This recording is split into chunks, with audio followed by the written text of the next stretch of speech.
I'm on cloud nine.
Titillate the juices. You know what? Woo!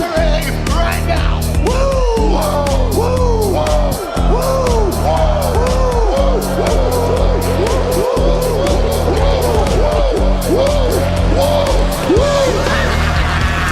Dr. Hughes invites followers. Oh, let's see if they increase now. Me too. Yeah, wow. Dr. Hughes. Mock-ass mock. He's a great podcaster. Trick-ass mock. Acknowledge me. We coming for you, nigga. Fat! Yeah, Dr. Hughes, here we go. Keep plugging yourself, that's cool. First up, a man whose looks will serve your inner needs and desires. Dr. Hughes. Oh yeah, Dr. Huge Show back again. Everybody out there, get liking, get subscribing, notifications. You never know when we're going to pop up. Got the sleaze with us. You do. I'm here. Yep, we're ready for SummerSlam. I don't know, SummerSlam has always been one of my favorites all times, because it's right in the middle. There's no school or nothing. And now we got 2 days of it. We're going to talk about all kinds of stuff. If we even like this 2-day idea with a SummerSlam. I mean, this is kind of a whole new world we've gotten into with the 2-day business. It's normal now with WrestleMania, but now SummerSlam, and I'm sure they'll do it with others. But anyway, let's shout out to everybody in the crowd, the millions in the millions. Philly Sports Pride, of course. He knows about facts. Yep. Best show on a Saturday ever. Yep. Yeah. Best show at a Saturday at 3 p.m. on YouTube right now. Get over to YouTube. We need all them sweet ass likes and subscribes, baby. Please stop making me beg. Paladin in the house. He knows. He knows what's up. Michael Berry Sr. as well. An OG in the Hugenverse. Yep. Let's hit you with some Hagrums. Do it properly for everybody we lost recently, sleaze. So many losses. Yeah. I'm going to be feeling bad now if I ever goof on Hulk Hogan because, he's not here to give me a leg drop or anything. Yeah, right. And remember we went into the whole Hogan tribute and everything last week, and it was amazing. Go watch it if you haven't. But it's not like we're just like ass kissers out here. We goofed on Hogan for a long, long time, folks. But Yeah. I mean, we're reasonable older gentlemen, and we understand life and the business and all the stuff that you like. We get it better than you guys. Yeah. And if we keep making fun of Hogan, he's just going to come and haunt us in our dreams, like Cope. Yeah, that poor Hulk Hogan. Rest in peace, brother. Rest in peace, Jack, and all of that. Anyway, dude, yep. He had a few other banger lines that he would say. I seen a random video of him and the Warrior on the Twitters the other day, and it's like a behind the scenes thing. And he gets right in the character. He's talking about working out with Ultimate Warrior and the Amazon forest and all this. I'm just like, that's what we grew up on. Like, just I know. we would do promos, and it was just complete and utter nonsense. But they were so like into it. Yep. I've been watching so many Hogan videos, and like I totally got taken back when I was like 10 years old, like eating cereal, and he's talking about like, I was at a mountaintop, dude. Like blah blah blah. And I'm like, yes, with my freaking Captain Crunch. Yeah, flexing. Yeah. It's a sad time, even with SummerSlam coming up and everything. The big story right now, let's just get into it. This Jonathan Cena, he's good now? Apparently, within 5 minutes of a promo. That was so weird. Because I'm thinking this is like a real face turn. At first, I'm like, no, this can't be. And I'm like, wait a second. I'm keeping up with this. Cody Rhodes last week and is calling out the real John Cena. He doesn't want to fight this bad guy, John Cena. He wants to fight the good guy, John Cena. All right. And then John Cena's like, yep, you got it. Like, what? It's so weird to me. I do like this angle on it, though, that this is a way for WWE to give up on their, this is like the main storyline going. It's for the main championship since WrestleMania, which was dog shit. Remember, I told everybody this. I've never backed down. People are, it's not that bad and this and that. No. It was the shits. It was the worst thing I ever seen. The shits. That main event capped off, to me, the worst WrestleMania in years. And it was because of Travis Scott. It's because of The Rock. Nothing made any sense. There might have been infighting and all this stuff. Like, that's what the rumors have been over the past few months. But then they go in full blown into the Cena heel deal. And now we're right back to Cena's a good guy. Do you buy this, first of all, Sleaze? No. I think something's up. I think they made it way too blatant for him to come out and in 5 minutes be like, well, I just changed my mind. It's either there's one of two things that's going to happen. Is that Cena's just going to swerve us all and turn back into bad Cena, which I think is late in this whole, retirement year, or Cody Rhodes is turning heel, which I'd love to see because he needs something. After watching your video that you made 3 or 4 times, I can't do Cody Rhodes anymore. So I'm hoping he turns heel. Yep. I think I proved my point with that video. Go check it out if you haven't seen that one as well this week. He doesn't want to fight a guy. Right. That's what I hear when I'm listening to these promos. It's always this they say the same stuff over and over and over again. And the air sucking, my goodness. So yeah, this good guy version of Cody Rhodes, it's not working for me, brother. Get him out of here, make him bad. I might like him a little bit more. And look who's here. From England, folks. Hello, good evening. Daniel Damage in the house. Daniel D. Damage. 1, 2, 1, 2. Does it sound all right? Yeah, you sound good. Yep. A guy got kicked out of some event the other day for wearing a red hat like that. Didn't even say "Make America" anything, anything like that. But I don't know. Maybe it was some sort of Trump MAGA hat. But God, I don't know. I just saw that this morning. I'm like, this is we're still doing this, folks. It's out of control. Cheers. Get out of here, Danny. I can't believe you would wear that on the show. Wow. Yep. We can't. That's funny. That's funny because you have a red hat on too. What? So. All right, it's the Slee Show now. Kicked them both out for their red hats. Can't have that. All right. Look at me as a bottom. Yeah. you make a very good bottom. What? Hold on. Get out of here. See what happens? Yeah. You agree, right? I was good kicking him out. We don't need that negativity and toxicity, masculine toxicity, whatever they call it. He put you over. He put you over. It's fine. Oh, he did? All right. Yeah. By putting you under, but yeah. Right. Look at who's the bottom now. Oh. Who's childish?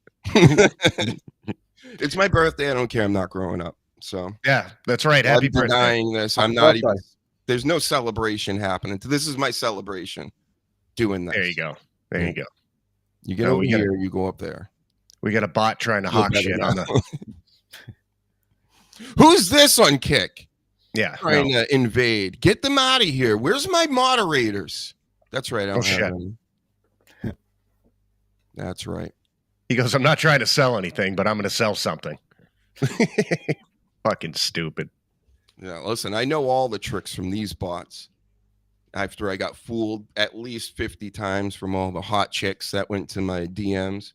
Fooled every time. Not no more, though. Not anymore. Yeah. I figured it out after that, Stephanie Vacker one. I was like, oh, wait. Cleaned out my accounts. Oh, well. I thought we were hooking up. I thought she was my girlfriend. Anyway. Right. Anyway. So, John Cena. We didn't get the take from Daniel Damage. And I'm not done with these takes on John Cena. This is, first of all, it's stupid in so many ways, but it's also great in a lot of ways. But it's stupid because, again, this is proof that the Vince McMahon days aren't really over. You know how they just cut off storylines and things midstream? The Sleaze calls it pivoting. They pivot, but this was like a major pivot into like a whole nother realm. Yeah. Do you buy this, Danny Damage? Is this real? Really happening? John Cena's a good guy now? Probably not. there's hopefully more to it than that, but yeah, it's probably just a bit of a swerve, just a bit of extra buzz before the show, even though pay-per-view numbers don't matter, and it's just for as much attention as possible now to get more adverts on there. Yep. Because they drank beers and everything together, like Stone Cold style. We're not buying it though, huh? Beers and everything. They drank the Hogan beers, if you noticed. Oh, they did? Yes. I don't know. You've got to build him up. You've got to build him up before you knock him down. And if you want him to go over as an even bigger heel, and he's trying to really push as that, I think he's going to do something like this to just really be like, haha, look, you can't read me anymore, fuckers. I'm hoping for a Cody turn. I hope this John Cena face turn is real. And it feels like it was. There was some major shade being thrown last night, especially towards Travis Scott there and his role in all of this. We all know that the company is like done a 180 with Travis Scott. They basically replaced him with Jelly Roll. He was supposed to be in WWE 2K as like some dope downloadable thing, which is ridiculous anyway, that you would have somebody, he's like the size of he looks like a buggy whip or something. He's so skinny. He's so tiny. But, they had Machine Gun Kelly in games, I guess. But yeah, overall, I'm loving that they're done with this. They tried it. They said, hey, people were telling me, Dr. Hughes, this is a lot of money for them. Same thing with the Jelly Roll. But Jelly Roll likes wrestling. It seems like he's actually training. This other guy, he wasn't doing shit. And he smacked up Cody Rhodes, actually broke his eardrum, which was confirmed by Cody Rhodes himself recently. Go fuck yourself. So that's what I have to say about Travis Scott, and a little bit about The Rock, too. Not completely. I think Travis Scott really goofed this whole the main storyline in all of professional wrestling, goofed it up, had to get involved. I think too that it seemed like he wasn't very responsive to the stuff they wanted to do with him, so they said fuck him. Mhm. That's what I'm getting from a lot of the stuff I've read. So fuck him. Good. His songs suck. I mean, if you don't understand that these are like spells, these songs, just the repetitiveness of it. You know he's into that shit. Come on, everybody. Everybody wake up. Haven't you been listening to the bald Puff Daddy? I still call him Puff Daddy. Puff Daddy bodyguard out here. He's telling all kinds of stuff. Have you heard about this, guys? He's saying like that he basically alluding that P. Diddy had a goat's head in his closet on like a stake, and it was like dripping, like a whole like little altar set up in this big closet. And he got out of there and was like, what is this about? And they like got mad at him for asking. About a goat's head in somebody's closet? I would ask too. So yeah, there's that type of things I think happening in those worlds. You know, the land of the baby eaters, right? Mm-hmm. So John The Rock, are you in the land of the baby eaters, Rock? I mean, you're pretty high up on the food chain. You're doing commercials for Maui with Oprah? Ooh. Oh, God. I don't know if I trust that, Rock. It was the Tooth Fairy, and I don't know what it was he sang it on, but it was when he sang Shake It Off. He did like a karaoke version of Shake It Off.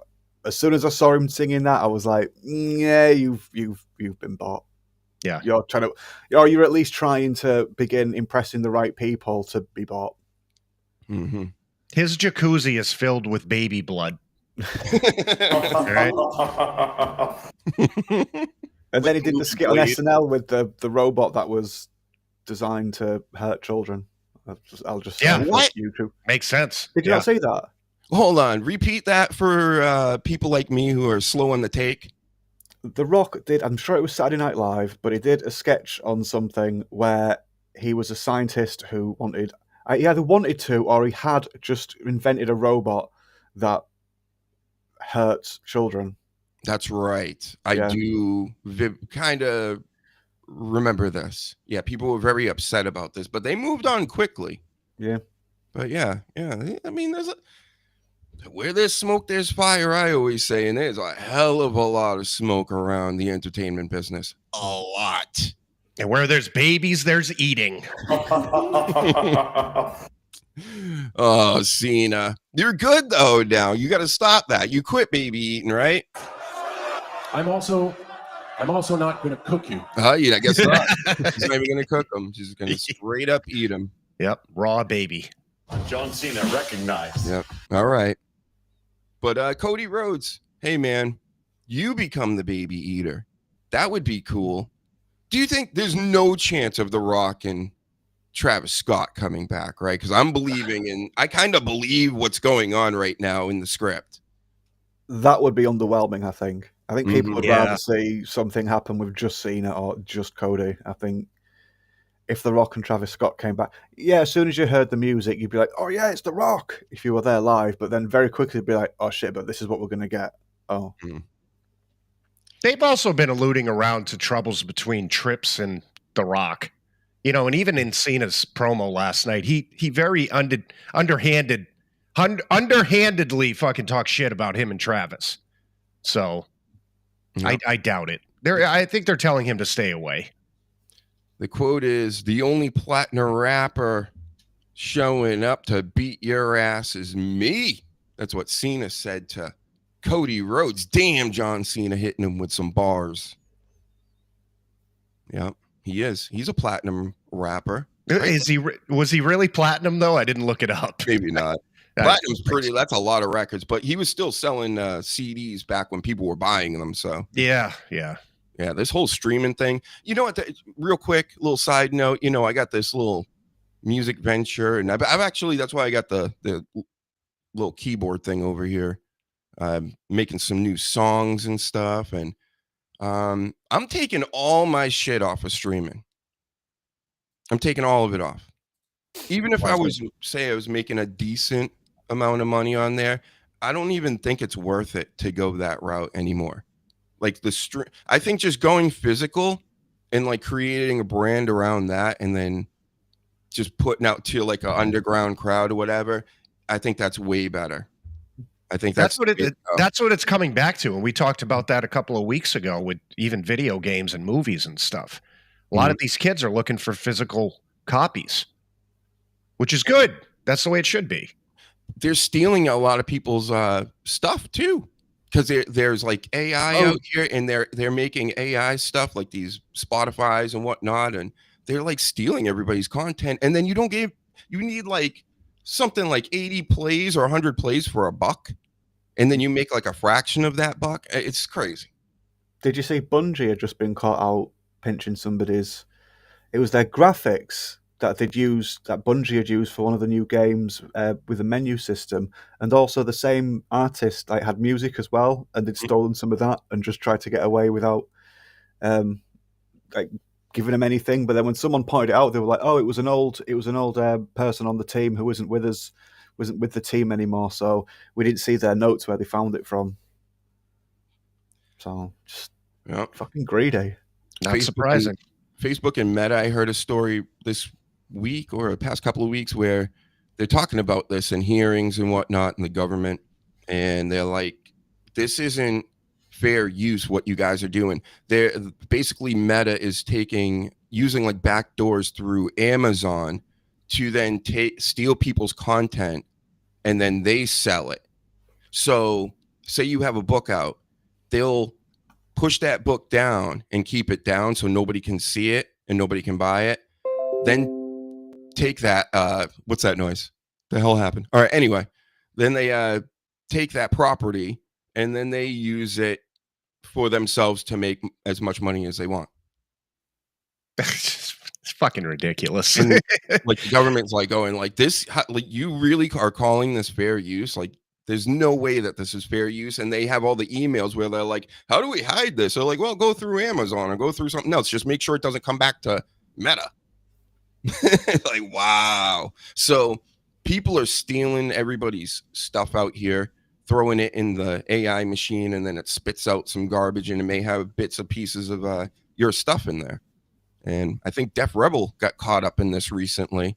Oh, God. The sleaze were looking into this a little bit before, but the kids were just like, they use AI. They use AI. It might not be that simple. I mean, they are using AI, but it sounds like they're taking samples that are royalty free from clips online, putting it through an AI machine, distorting it so it's a little different, which to me, I'm like, what's the difference? What's the difference from taking a sample, a royalty-free sample, using that, distorting it? That's sampling. So I don't know if that's like use of AI. Exactly. But you know what? They should be doing the editing and the creating of the new sample. They shouldn't just be able to generate it from somebody else's. That's a little, I don't know. There's like gray areas with all this stuff, so I got to look further into it. But do you have any thoughts? But that's always been the thing with sampling, is like people have taken samples and distorted them just a little bit just so they can get by the copyright. That's not, I don't think that's what the kids are taking that Def Rebel is doing. You know, it's just simple. That's been done since the beginning of time with music. You remember Vanilla Ice when he was on Arsenio? Well, it's not the same sample. It's boom, boom, boom, but the boom, boom, chick. Yeah, one little tweak and it can be different. Try getting away with that these days. Yep. They're getting cheekier with what they get away with sampling. Like, quite a few voice acting sort of like roles I've seen advertised online. They don't want someone just for one role that they can just record that voice for. They want you to train AI so the AI can learn what your voice sounds like. So then they never need to hire you or anybody with your voice sound ever again, because they've just got a generator that you've trained. And it's quite the same with a few writing jobs as well. They don't want the writers to actually write things at the minute. They just want you to train their AI. So once they put in a prompt for, like, we need an article of 2,000 words on X, then it just makes it because you've trained it. Some people have already seen how stupid this is and they're going against it, but some people are still advertising for stuff like that. But they're going to see what they can get away with without being creative. As many uncreative people are going to do that. You want to hear something ridiculous? I had a little TikTok thing myself. So my most recent promotional video had a certain song in it. So I posted it and it said, well, we're going to mute it because that's copyrighted. So then they said you can select different music. So I go to that section and I select the same exact song. And they let me do it. Like, what? What the hell was that? I'm guessing that's a way so they can keep count of who's using your stuff, because I have I did have a music profile on that. They like took everything away from me on TikTok, and they would always like let me know like who's using my songs in their clips and stuff like that, which is sometimes like the most random people in the world. Like people in Africa were like using it, doing like training videos and stuff, and some of them I'm like, okay, yeah, that makes sense. I honestly was like so confused as to what the hell I was doing, because I'm like, okay, you took my song out, but then I put the right song back in. Like it was the same exact timing and everything. Like I don't know what the rules are. What the rules seem to be to me with all this platform business, no matter what you're doing or what you're into, they suppress the little guy and they boost the big people or who they consider partners, right? So you got to become partnered up with these platforms. And if you're not, then you don't even exist to them. They could care less. Such a confusing world right now. It's so bad. Yep. Like even the edits I put up the other day, the Cody Rhodes, totally fine. Shown all over the world.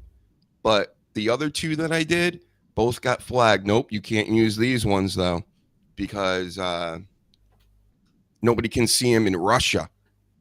And I'm like, who cares? I don't care if anybody sees it in Russia, to be honest. So yeah. Do they even like wrestling over there? They must have statues of Nikolai Volkov or something. Yeah, yeah.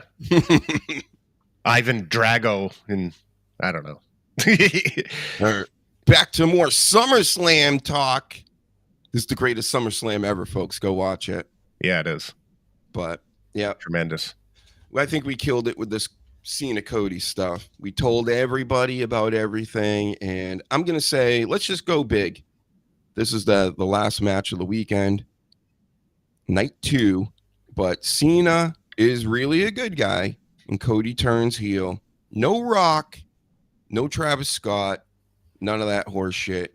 We're just going full good guy, bad guy, and they're just going to reverse roles right in front of everybody's eyes, right in the middle of the year, and it's going to be weird. But it will be something everybody will want to see. So cool. Let's do it. Yep. And how about this? The main event tonight, or might be the main event. Gunther and Punk might be the main event. Jay Roman versus Braun and Braun. For the bronze. Yeah, the bronze. I'm not really excited for this. I know they really have been building up Bronson and Braun Breaker to be like the next big things, and look at him, they're stealing Roman Reigns sneakers, they're bullying Jey Uso and just kicking their asses, right? So this tells me that Jey Uso, the Yeetmeister, Yeet, and the OTC1, no yeet, right? Get it? Are going to destroy Braun and Bronson when it's all said and done. How about that? See, I don't think so. I think the two Brauns are going to win. I think that they're gonna try to build those two guys up even more, and I believe that they're going to win. Yeah. That's me. Shit. You sold me at bullying Jey Uso. Sorry. Yeah, right. but yeah, Jey will eat the pin. Roman won't. But yeah, it's now time for Roman to make somebody else look really strong. And why wouldn't you with Braun and Braun? Yeah, that's true. That's true. I might have to switch. I'm going to think on this, but Roman Reigns, the rumor had it before all the SummerSlam is he's coming back, and then when SummerSlam is over, he's leaving again because he wants to be, the OTC one in Hollywood now. Oh, geez. Yeah, he's doing Street Fighter. That's what he's doing. Mm-hmm. However He's, many years it's been since he came back and got those stupid fake teeth, and it's like, there we go, all of that for Street Fighter. Yeah. Mhm. Yeah. So he could play Akuma Akuma. and eat babies. Oh, jeez. I didn't know he was doing it too now. Well, I mean, he's in Hollywood, right? They all do it. That's what I heard. So, All right. I'm going with that. I thought there was a grace period. You know, you get your foot in the door, you meet a couple people, and then they take you back into a dark room and then make you eat a baby. That's not how it goes. Okay. You get in there, you have some kind of butt stuff. They give you a goat's head on a steak. You put it in your closet, and then More butt stuff. More more butt butt stuff. stuff, more baby oils, and next thing you know, you're living large, A-list celebrity. You're in Diddy's closet with a goat head. Yeah. Something up your butt. Hey, it's not. I didn't say that this happened. His former bodyguard said it happened. Who lives in Africa now because he fled the country. Because of course this isn't real, right? Of course, nothing Right. has ever been real. Jesus. Hilarious. You think he wants to go live in? He's acting like he does, but I don't know. I think that's more of a bravado thing. He's a big guy. He's a bodyguard type. And he's not in America anymore, like Ellen or any of these other people that fleeing the country. So yep. Anyway, more on that later. Have you seen pictures of Ellen recently?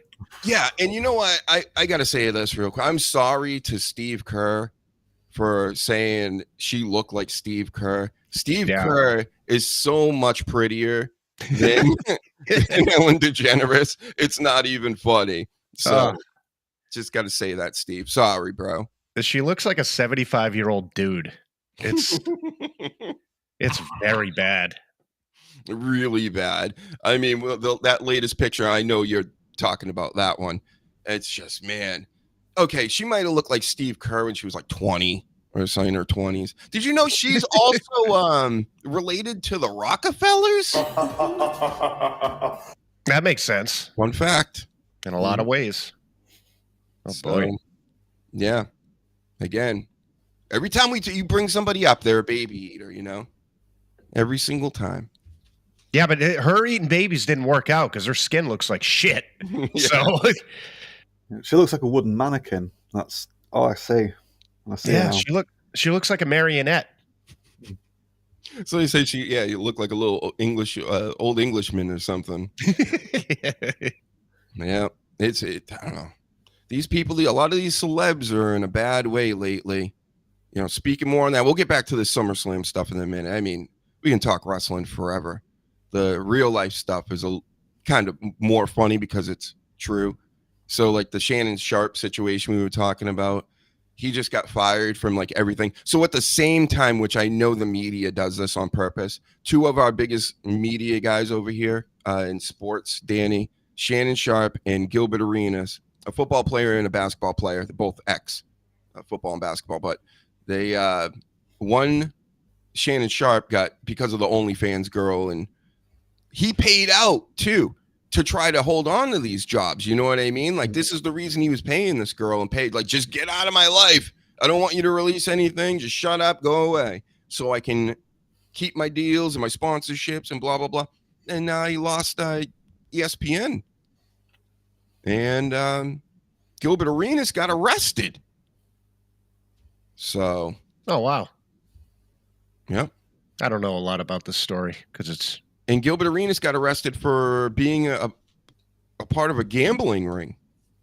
What the fuck? He's one of the biggest like podcast media guys in basketball.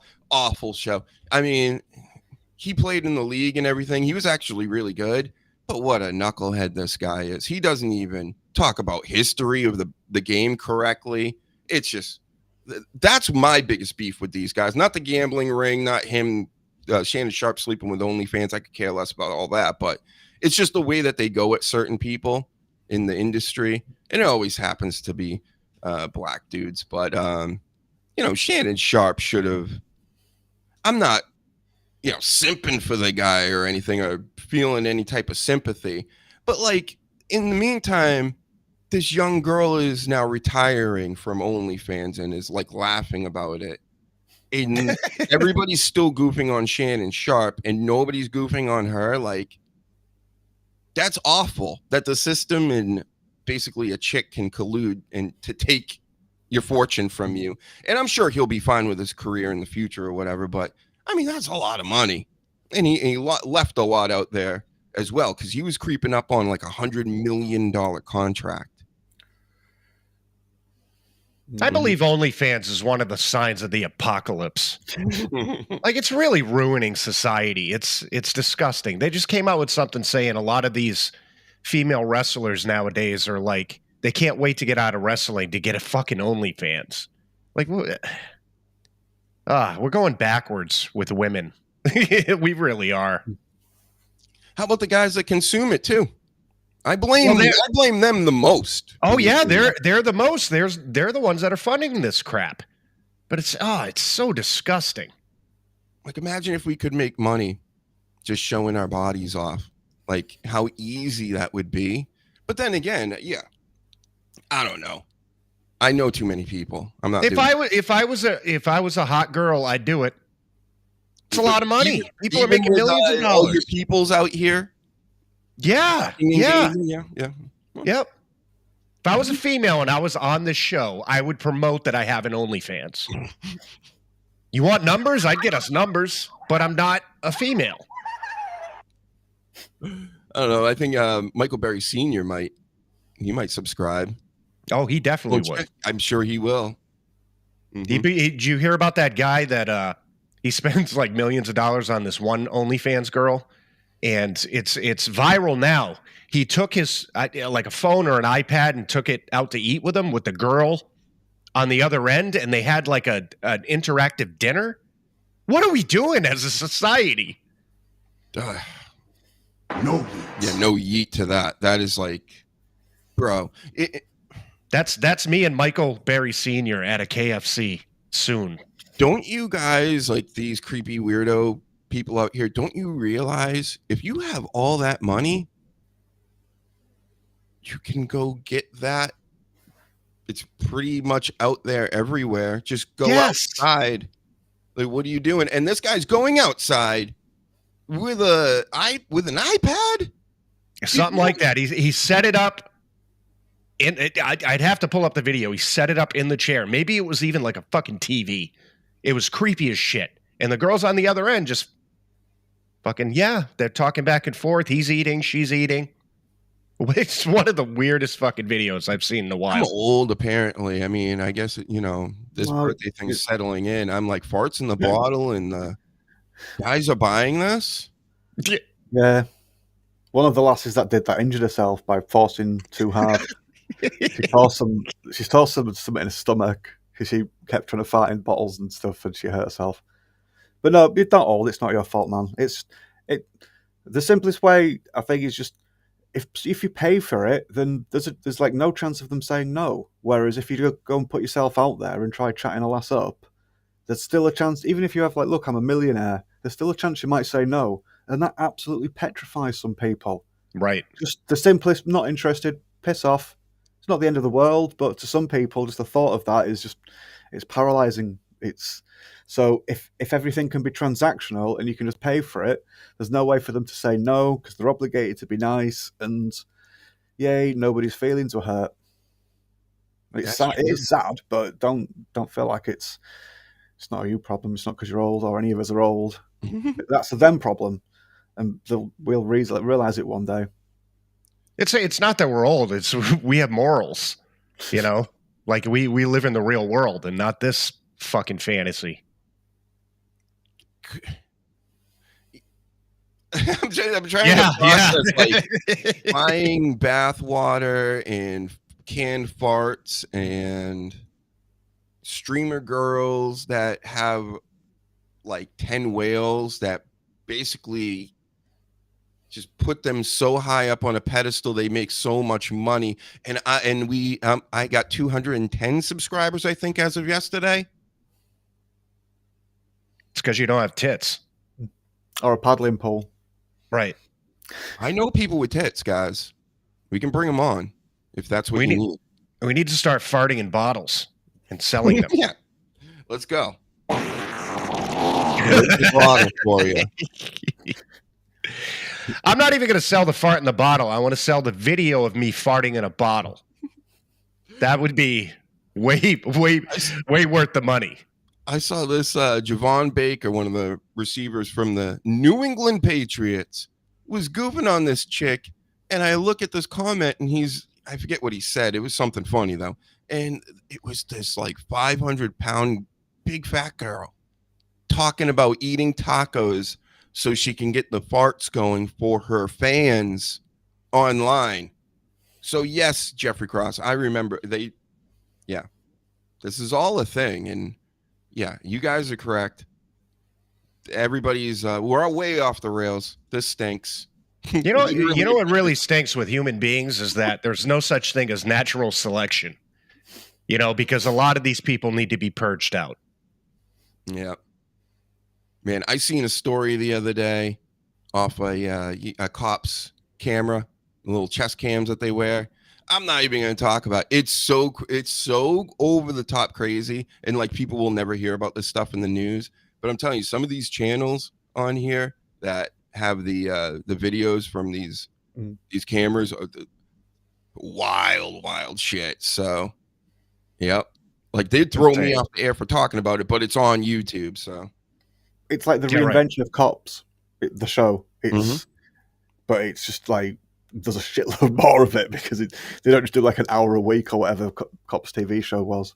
It's just imagine loads catching somebody doing some of like finding them doing some of the not only the stupidest shit but like the most evil shit at the same time, being like angry about it, and then this person they get him to the police station and they like take zero accountability. It's everybody else's fault. And it's just like, wow. Everything about the story was just like over the top ridiculous. And there's no editing in this stuff anymore. Like Danny said, it's, like Cops, you're not putting it on network TV. You're putting it out on YouTube. That it's everything now. It's not just we chased a guy into somebody else's yard and hemmed him up a little bit. Yeah, right. It's a lot worse. You either get the toothless hillbillies or dwarfs, or everybody's shirtless on Cops too. Yeah. Yep. So anyway, back to SummerSlam stuff. There is more real life stuff we can talk about too in a moment. But SummerSlam, we have Cross and Sammy tonight, which I'm actually looking forward to this because I'm gonna really pay attention. Can this Karrion Kross take bumps? Remember that? Well, Jim Cornette and Brian Last just made a wager on how many bumps that they each thought he was going to take tonight. So, let's see. I wonder who's going to win that. But, I mean, this whole thing it's a good feud. I think it's a good build, especially what they did like a week ago. Face to face, kind of like, are you lying? It's a typical wrestling angle. So I appreciate all that. But in real life, the news is that Cross isn't re-signed yet. So he might be gone after August. Or he might put on one hell of a show tonight and have a bargaining chip. Mm-hmm. So a lot of people wait until the last minute because they want to prove something or, negotiate. Yeah. So I don't think he's going anywhere. I wouldn't think so, especially at his height that they've pushed him at this point. They're going to keep him all that time, and now when he's at his biggest, they're going to let him go. No, I don't believe that. They're not going to do that. And then he put out a video right after Raw with our boy, Kevin Sullivan, came on many times back in the day.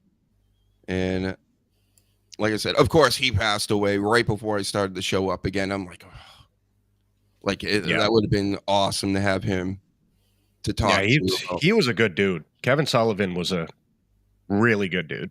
Yep. Very super down to earth. So yeah, he It's funny. I'm like listening to what he's telling Karrion Kross about wrestling, how awesome he is, and blah blah blah blah blah. Right? And I'm like, he said the same shit to me, basically about podcasting and all this. Yeah. And he's like, oh yeah, I should have recorded it. Fuck. Nobody's gonna believe me now, but that's actually true. So, yep. Come on, Kevin. Get back to reincarnate or something and come back to me, Prince of Darkness. It's not going to be him. It's going to be Hogan. Yeah.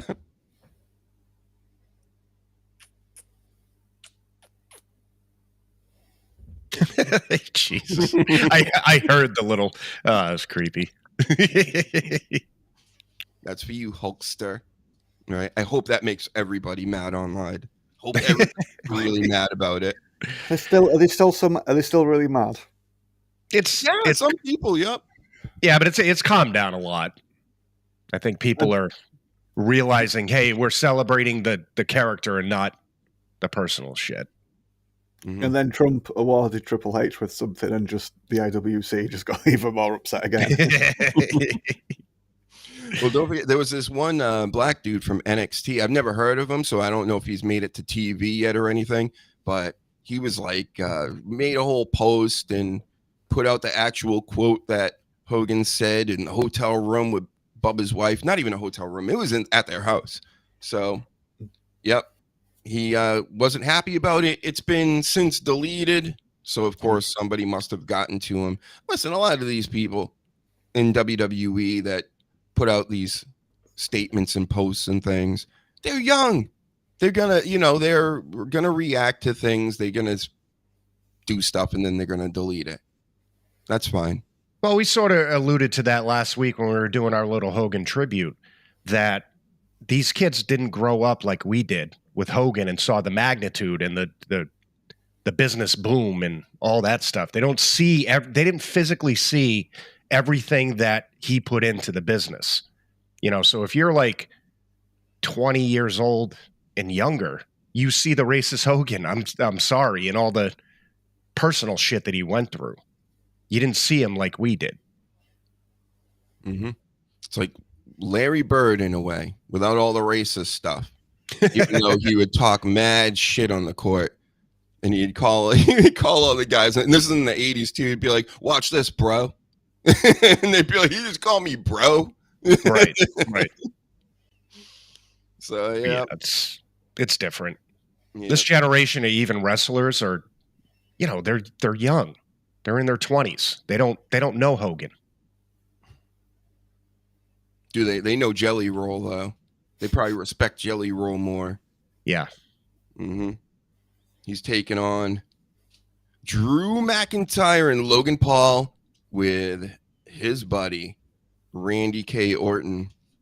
What's that K, Kevin? I don't know. Kenneth? Randall? Kenneth? Kenneth. I thought it was Randy Knockout.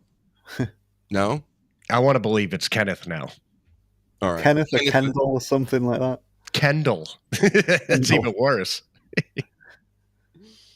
Randy Karen Owens. Keith, I think. Is it Keith? Yeah. Keith. So, I mean, I'm not looking forward to this. I'm sure some people are.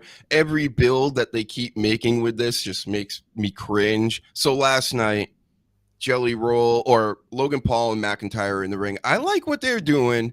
I like what they're doing with Logan Paul now. He's acting like he's the wrestler with the celebrity coming in. He's really hamming that part up. Like, you're not a wrestler. Not like me and Drew McIntyre have been doing this for our whole lives and blah, blah, blah. Like going in. So I see what the WWE has done here. They've finally gotten Logan Paul over with me because ever since it's almost like I don't care if he's athletic and he can do things and whatever. There's a lot of people that can do that. So that spot should be for somebody else. But now they've finally written him into a role that's proper, that makes sense, that now you can dislike him. But for the people like me that like the bad guys, it's like finally he's being like a real bad guy in wrestling. He's totally flipping the script of like, this is, who are you to come in here and get into this? So I like Drew McIntyre, of course. Logan Paul's is over with me right now. And Jelly Roll comes out of the truck backstage like, we're going to confront these guys. And then, of course, they're like, oh, you can't do shit by yourself. And then he slams on the trunk. And then who comes out? Randy Orton. And I just went, ooh, I'm cringed out to the max. Yeah, it was bad. It was really bad. I agree with the Logan Paul stuff. He was a good heel before. I've liked him, but this is making him a professional wrestler now. And it's genius that they did this. Mm-hmm. How about you, Danny? You liking that story? What you're hearing about Logan? He's over now. Well, with you, I've always said he's a good prick. He's got a slappable face and attitude, and he's really good at being a prick. He knows how to wind a crowd up. So yeah, I'm not surprised with that, and it is funny that he's like just turned that around now, and he's just like, "Oh, you to come into this business? We're the wrestlers, and you're just a phony." That's that's good. It's typical classic heel where there is actually a nugget of truth in what they're saying, so you can't really push back against their argument because they're not wrong, but they're being a dick about it. So you're going to apparently cheer when they get their ass kicked. Yeah. But Jelly Roll. If it was meant to be with the other guy and Jelly Roll wasn't meant to be involved, and they've just forced having some sort of like celebrity crossover, I think that's a bit shite because you don't need that, as I've said so many times. There's just too many adverts anyway, and that's all it is. It's just that guy being advertised again, and the WWE hoping that all of his fans tune in to watch him on the wrestling show, and that they'll stop thinking wrestling's shit and fake. But they won't. They'll just be like, "Oh, our pal Jelly Roll's on that shit fake wrestling thing. Cool." Mm-hmm. So, listen, guys, get retweeting, get liking this. I'm about to drop a bomb on you right now, Jelly Roll. I'm sure you're a great guy and all this stuff. I'll never know, but I can't root for a guy that I think is possibly, allegedly in a boxing ring, maybe a cuckold. Okay. I'm not cheering for that. So I think that's possibly that's one of the few things I think I know about him. And hey, it is what it is. Hey, if you got your thing going on, you got open marriages and stuff, that's cool, whatever. But I'm not saying it's a fact either. This is just stuff that I've heard, and maybe it's false, but maybe. So when someone's a cuck, that's when you draw the line. I always draw the line at cuckolding. Right. That's why I said no more Bubba the Love Sponge. I was never a Bubba the Love Sponge fan, but I was like, you let the brother bang your wife, dude? Oh. That's you. He's a cuck. He's the one doing the cucking. Yeah. The cucking. He's not the cucker. Is that a thing? A cucker? I don't know. These are new words to me. But Hulk Hogan. So he wasn't the guy in the cuck chair. So he was the one doing it. Right. He was like this brother. He was the cucker. Missionary style brother. So you agree? You're fine with somebody that eats babies, but not cucking. No, I'm not fine with eating babies either. Oh, okay. No, I just want to clarify. Above that, as far as the chain of what I like and what I don't like. I'm just saying, if Jelly Roll's doing that type of stuff, diddying and all this, maybe not as hardcore as Diddy does. But listen, again, I don't trust any of these celebrities.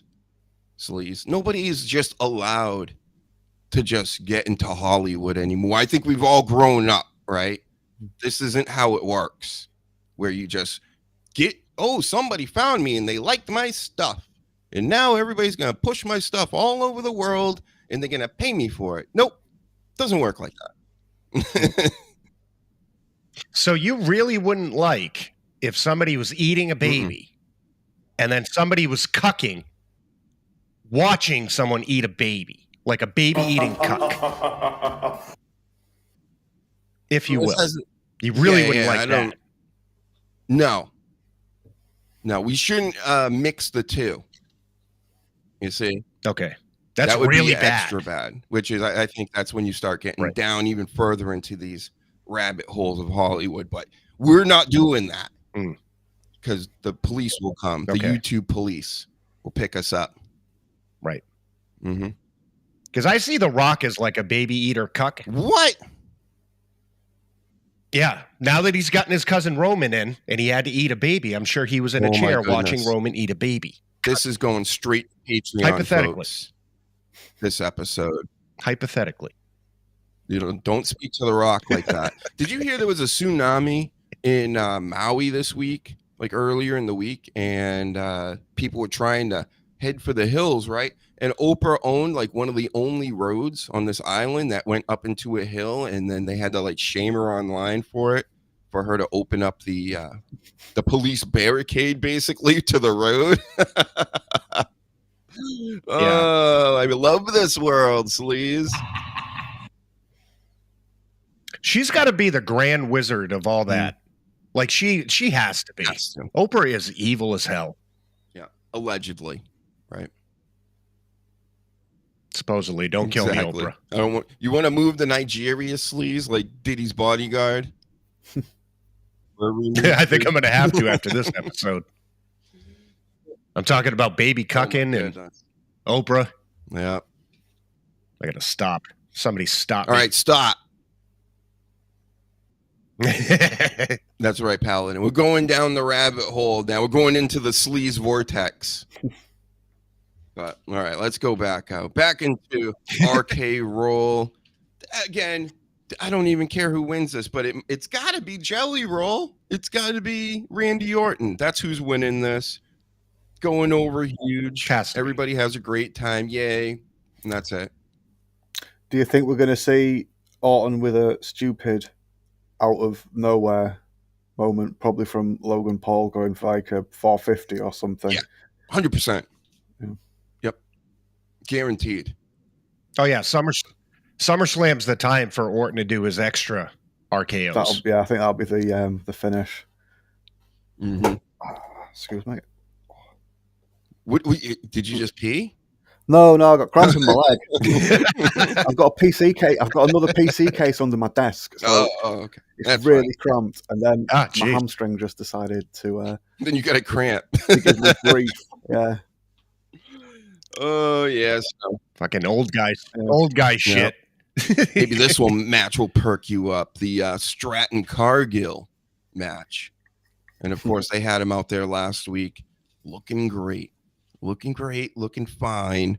Stratton, of course, can go in the ring, because we're analysts, we're journalists, we know these things. But Jade Cargill cannot go in the ring, if you know what I mean. She's okay, but she does fudge a lot of stuff up, doesn't she, Brett? It's the shits.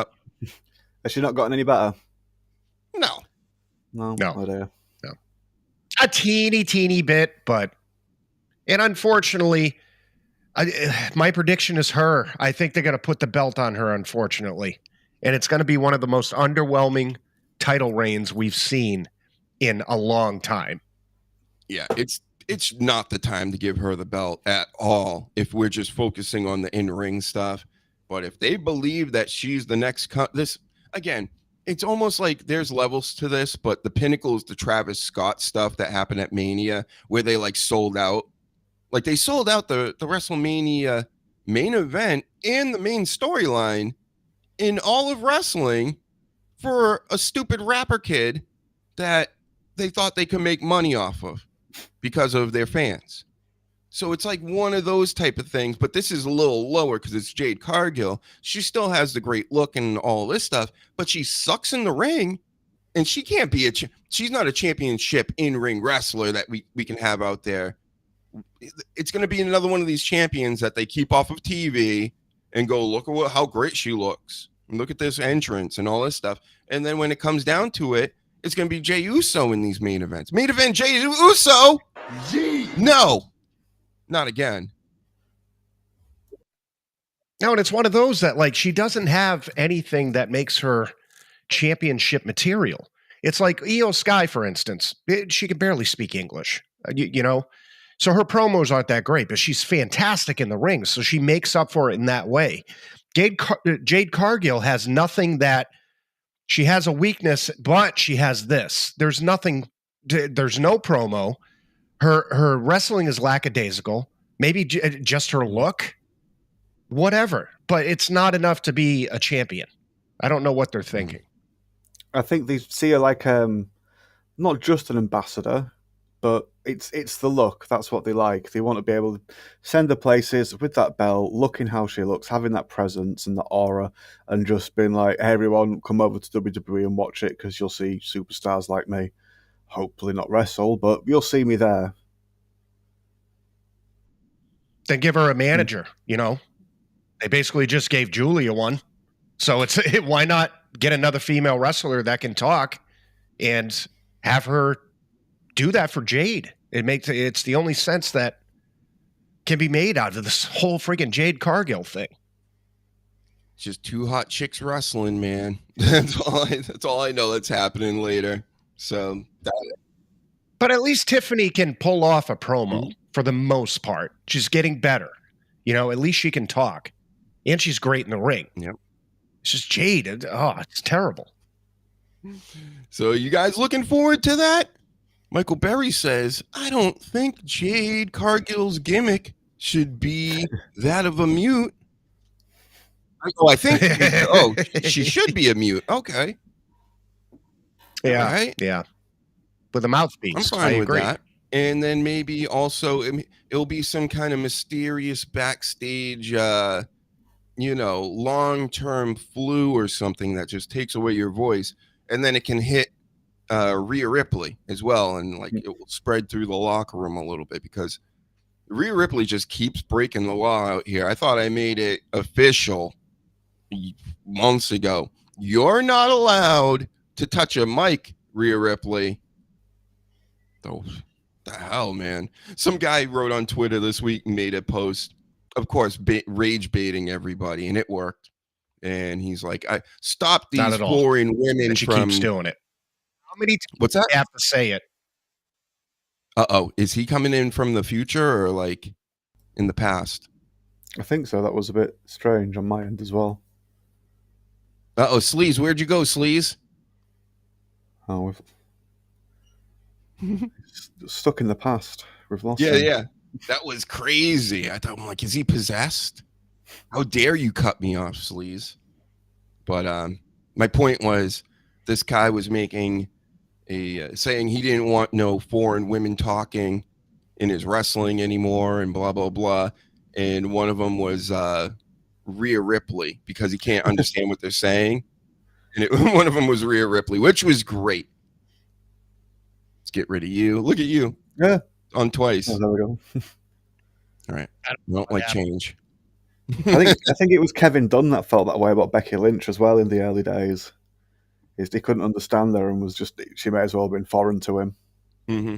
Yeah, Becky Lynch. But I'll take those promos where she was all like, remember she was talking like a deep voice, Becky Lynch, and she turned into the air sucking the man.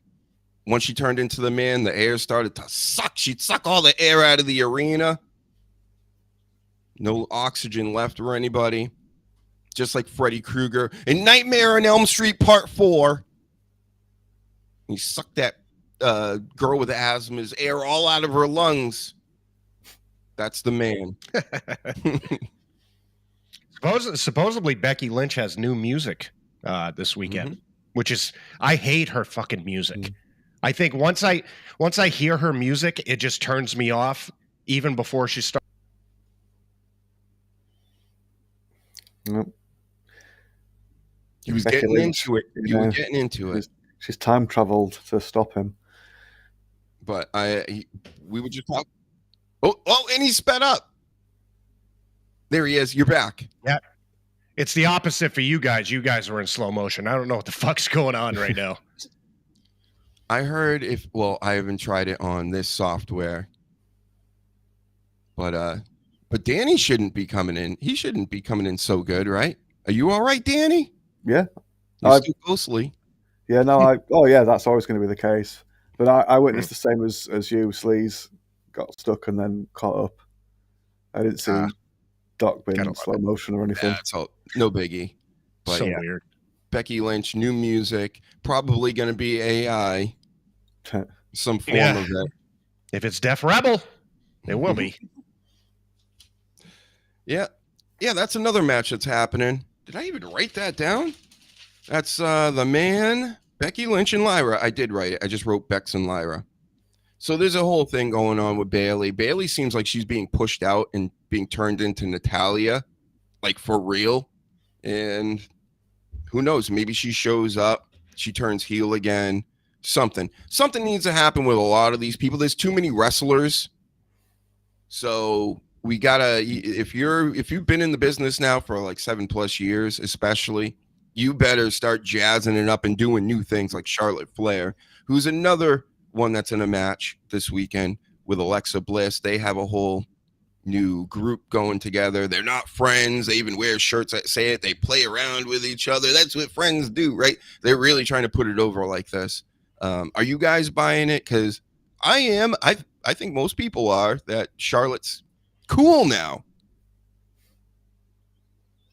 Yeah. They've done a good job of turning that around. I haven't seen it on the show, but I just saw that it happened. That's it. And yeah, it's something new, I suppose. So give it a chance. Yeah. And Alexa Bliss is out here taking cutesy pictures with everybody all weekend. You know, it's SummerSlam. They're meeting all their wrestlers that they're paying however much to meet them. I wonder how much a meet and greet must cost. Probably like $200, right? If you know in the chat, let us know. But it's got to be. If they're charging what they're charging for seats, getting a picture has got to be astronomical. It's wild, man. Hundreds of dollars to meet somebody for like under a minute, maybe even 30 seconds. Yeah, no, I'm good. I like spending my money on good shit. Yeah, like I'm spending $200 to meet Rhea Ripley. She better be giving me a lap dance or something. At least, and not talk. Don't talk to me, Rhea Ripley. Just turn around and shake. Yep. Which is another topic that came up recently. Drew McIntyre was on Logan Paul's show, and he's like, I was getting tons of engagement, talking about Twitter and stuff. It's like the only thing I can think of that gets more engagement than me is Rhea Ripley's ass. And they were all like, whoa, ha ha ha, And then of course, but then the internet went ape shit over it. Oh, yeah. And they all ran the Rhea Ripley. This is what they do. Oh, that's outrageous what you said. And then they all go to the person and go, look at what they said about you. And she's like, yeah, I don't care. It's whatever. It was kind of funny. Whatever. Yeah. It's true. She could take a joke, like unlike most of the people. Yep. You better have thick skin out here, especially if you're a celebrity. And from the most part, from what I've seen from a lot of these people, they're great company men. They're out here. They're signing for people. They're not having great days all the time. They're constantly traveling and in airports and everybody. John Cena, there was a clip of him just the other day. He's in a suit, probably going to a restaurant or something, coming out of one.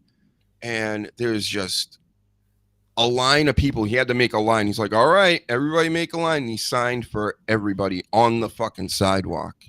And it's like, wow. Like, there's some people, it's, I get that's what you should be doing, but you shouldn't have to do it, just to be like, he's a good guy, right? He maybe wants to spend that hour doing something else for once. Yeah, I don't agree when they're doing their personal stuff when people run up and shit. I think I would have a problem with that. But if I'm at a signing or something, I'm going to get to every single person that comes, But I don't want to be coming out of friggin' McDonald's and have 15 people want me to sign their fucking shit. Like, that's a little much. Especially knowing so many of those are going to end up on eBay anyway. And they're not even there because somebody's a fan. Right. Yep. Stupid.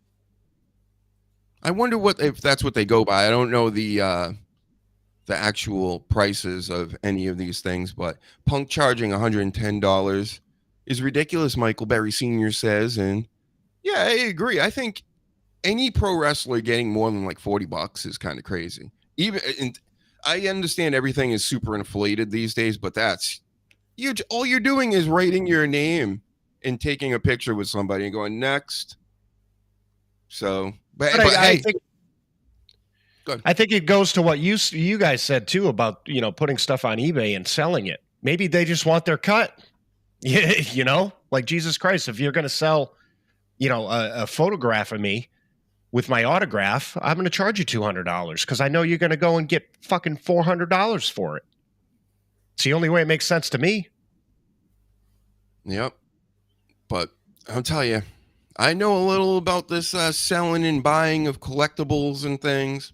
And I've always known ever since I was a kid that the sellers are trash and they're a bunch of thieves for the most part. Not all of them, but especially in collectibles. And then the buyers these days are also thieves and also douchebags, and sometimes bigger douchebags than the buyers now, because they don't even factor in, you know, how you acquire these items. Now you got to package it up. Now you got to send it out. You got to do all this stuff, and they think that you're working for them. You know, it's like, no. I'm just sending you something for you paying me for it.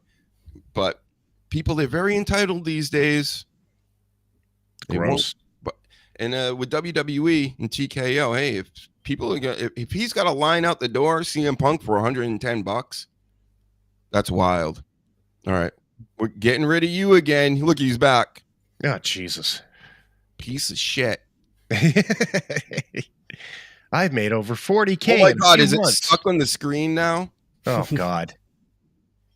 I hope How did so. that happen? We're advertising for this asshole. You don't use it. It's a scam. Scam bots. Yeah, so I went to use Rumble instead of TikTok today because they won't let us on TikTok. And I'm done with Twitch as far as like using the show on Twitch.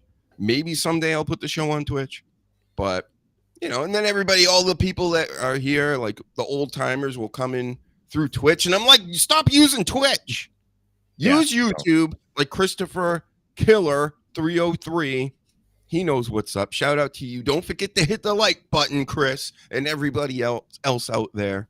We're doing this all for you guys. You don't want to go and sit and listen to fucking Sam Roberts and who's the other guy? Rosenberg. You want to listen to Rosenberg over this? Okay. You know, recently I've tried to listen to some of these other ones that are somewhat popular. I won't name them because I don't want to talk shit. They're bad. They're really bad. They're not funny. They barely know the business, you know, and it's really fucking boring. Mm-hmm. That's my thing. That takeaway is just the boredom that I get when I'm going in. I'm checking out all these other. Everybody's got a wrestling podcast these days to talk about wrestling. That's not what this is. We're doing a comedy show, and we just happen to like wrestling. But these other shows, man, they are so boring. They don't do anything. They don't even scream. No, ever. Shit. Like, where's the hype? Like, why are you so tired, everybody? And then it's just like, and then yep, we got John Cena and Cody Rhodes. You like them? That's I don't like them. No. Do you like him? I don't like him. I like John Cena, and I think John Cena's gonna. This is what it sounds like, everybody. Yeah. I was just doing a gimmick right there. Yeah, Barry Senior. it's very creepy the way most of them sound. Very creepy. Like, But they've got adverts and live reads to do, which are all just eventually part of the WWE advertising umbrella, because they're all characters and personalities that they use. So it's all just that one big backstretch. Yeah. I would be like Howard Stern back in the 2000s. If I had to do live reads, I'd be like saying cunt during it. Well, a lot of these too, we've said it in the past, is a lot of just sucking balls. It's just like, oh my God, well, every organization is just fantastic and every wrestler is fantastic and everyone's great. And how much more can I suck? Certain things. That's actually a note I have somewhere. Where is that? Okay, so I wrote down like the show has to go into audience finder mode again. I've kind of been in that for a while now, which means like I have to find the audience because these platforms aren't pushing us to anybody. And how are we going to do this, right? So basically, we got to find the audience. The numbers will increase slightly, which makes more people show up because I just know. Again, I'm not going to get into it, but I've talked to kids and everybody, and they only care about the numbers. So you could have the most bangingest, funniest, greatest show of all time, but if you don't have the numbers to back that, nobody cares. So that's not how things used to work when we were growing up. It was literally the opposite. But now we need numbers, and that's why we're constantly saying, subscribe and go over here and do this and hit the buttons and all this. It's like 100% necessary. So my plan is to just continue to spit things out, at least one thing a day on YouTube, a podcast, a live stream, or a clip, and we're just gonna be in audience finder mode. And everybody in this audience right now, all the Barry Seniors and Paladins and Christophers, go out there and preach the gospel. That's right. That's how we did it the first time around. It worked very well. But you know what I'd like to do? If I had multi-millions of dollars, I would like to buy ad space on all of these shitty podcasts and just advertise this show and say how much the show they're watching or listening to sucks, and then pull them over. Genius. All right. We'll work on getting that millions. Do this. I'm working on it. Then you'll be like, oh, who cares about that stupid show? I already got millions of dollars.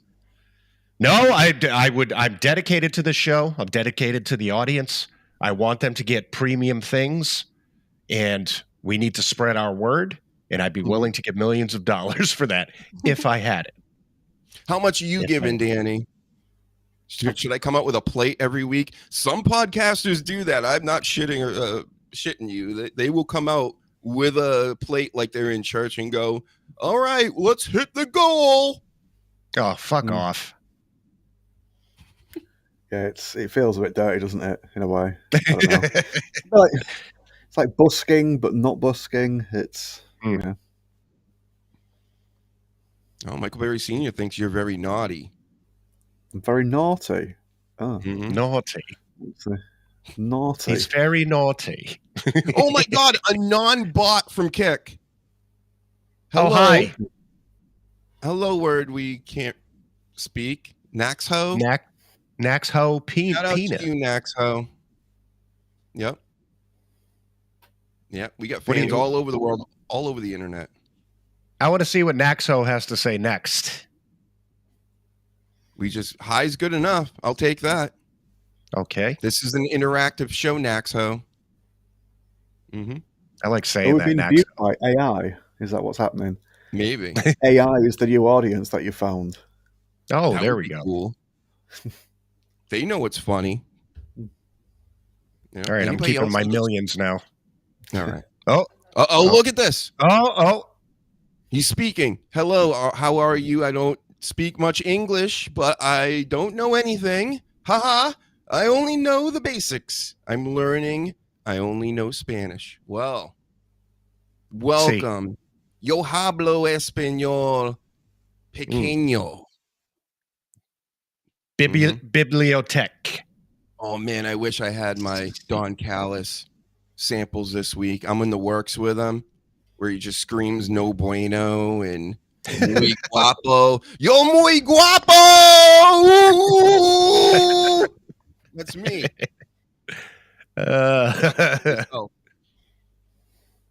Muy guapo, muy bueno. Hasta la vista, baby. Right. I don't know the alphabet in English. How about that? If they didn't turn that shit into No a song, bueno. I would have never remembered any of that. No. I think I know how to count to like 8 in Spanish. Mm-hmm. You go ahead, try it. 1, 2, 3, 4, 5, 6, 7, 8. 900. 9-10. 100. Wait, Diaz. I said Diaz. 100. What's 100, right? Yeah. Shit.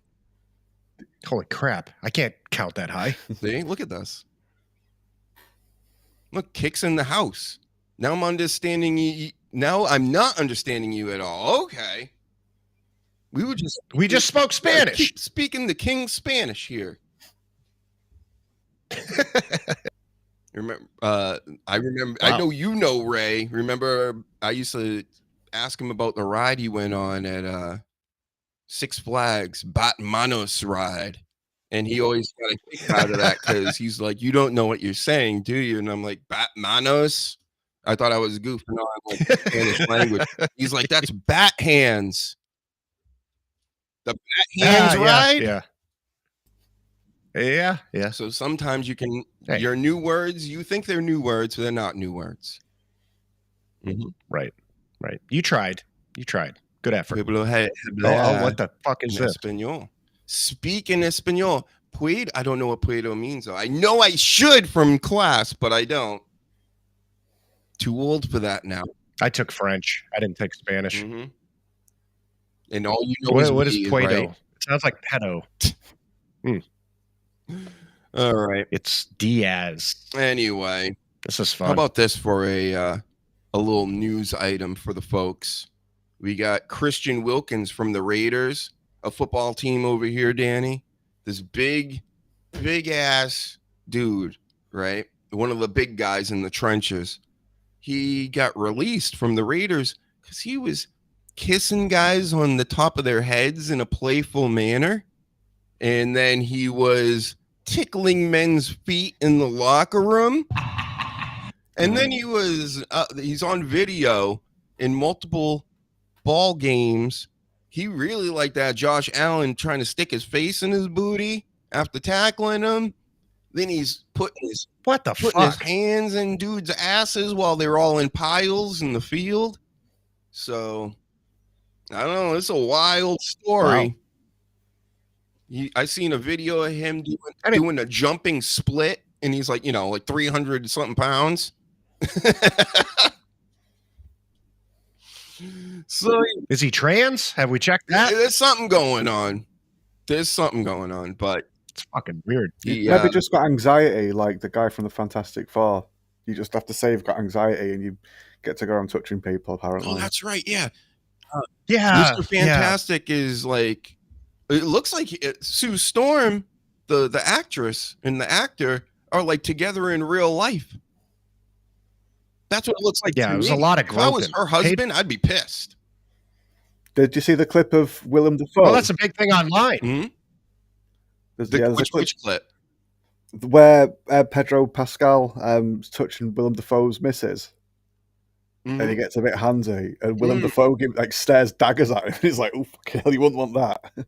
Yep. I did see that. I think that's a scam. I think Pedro Pascal that's a scam. What? I think he's just a pervert. Oh yeah. Him having to be touched and all that fucking weird shit. I don't know. You know what, ladies? If you're like 8, 9, Hollywood 10, and all this, I need that too. We all do. How about that? We all do. Yeah. For my mental health. I'm not stable. I don't think getting to play the role of horny Jack Russell dog is like a good excuse. Just like, oh yeah, I'm anxious. Then just starts going on him. It's a shit excuse. I'm not buying it. And the way that's the one. The way he's been astroturfed into everything as well. It's like a friend keeps bringing him round, and it's like, look, we don't like this inappropriate guy. He keeps like chatting too many people up and just aggravating him. Leave him alone. But they keep putting him in stuff, and it's just like, yeah, we're going to have to deal with it now. Where's Kang? Ugh. He's definitely eating babies. He's got to be up to something. Oh, Kang's out of he's out of the fucking picture. That dude fucked that up.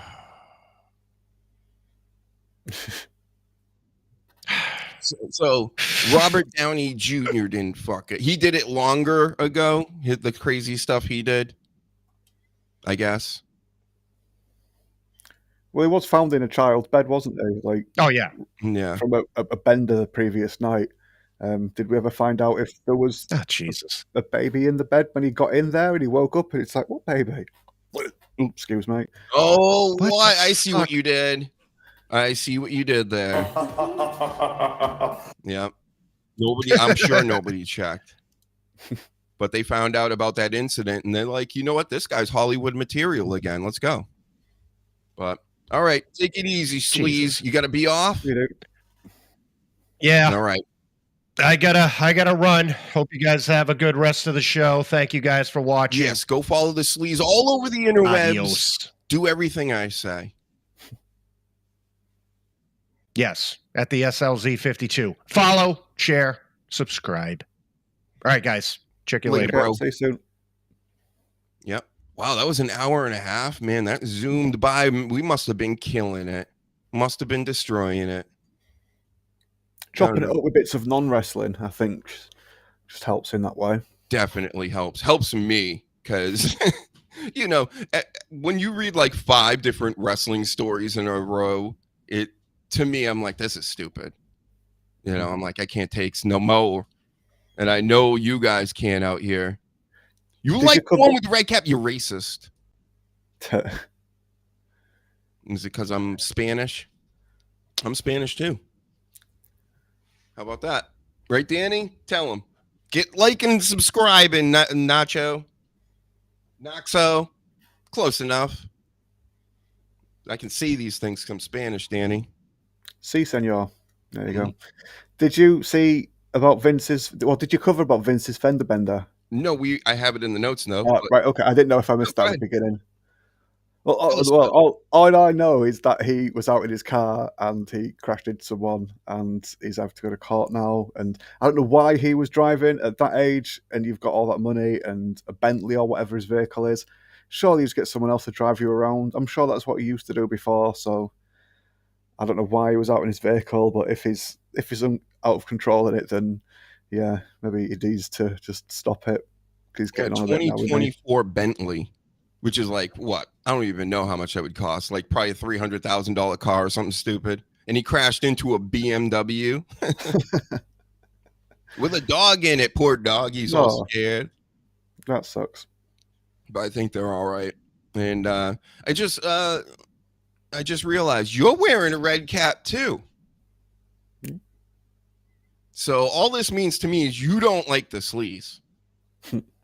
So that's fine. I think that's hilarious. Haha, sleaze. See, you may have Michael Berry Sr. on your side, but I got Nacho. I'm going with Nacho. Nacho on my side, just like in Breaking Bad, bro. Or Better Call Saul, one of them shows. My hat says fearless, yeah, on the back. Actually says fearful. That's, yeah.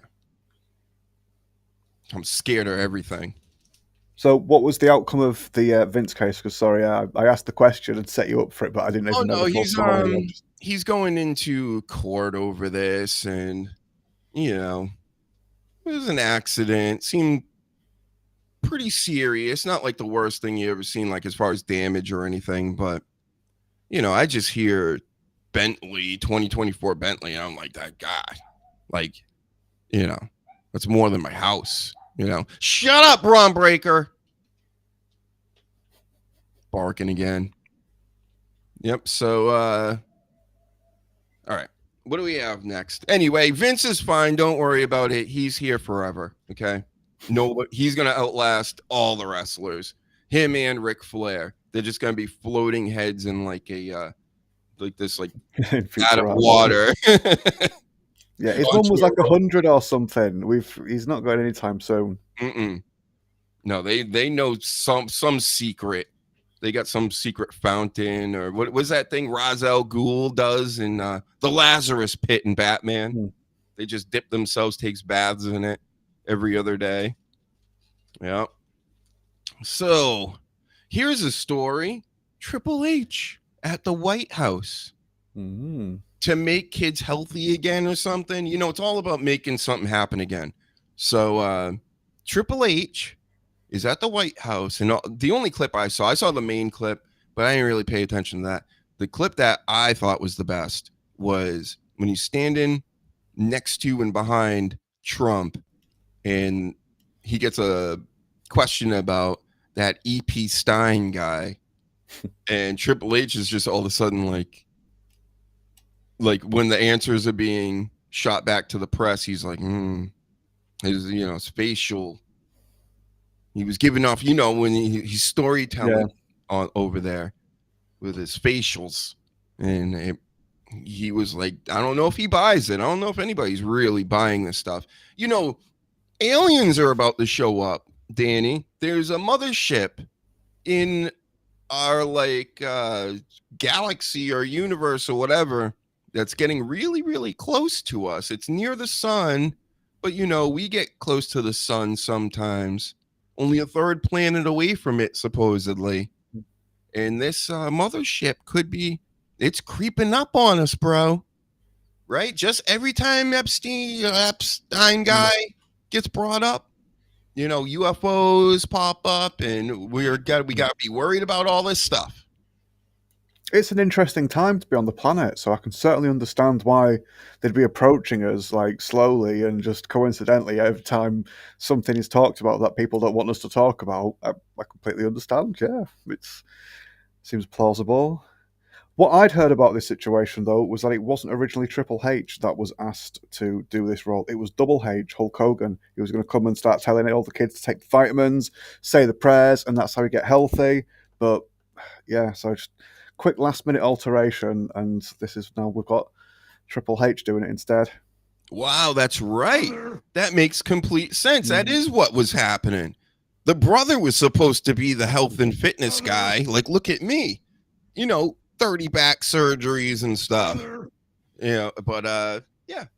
Because when I'm like, Triple H, why Triple H?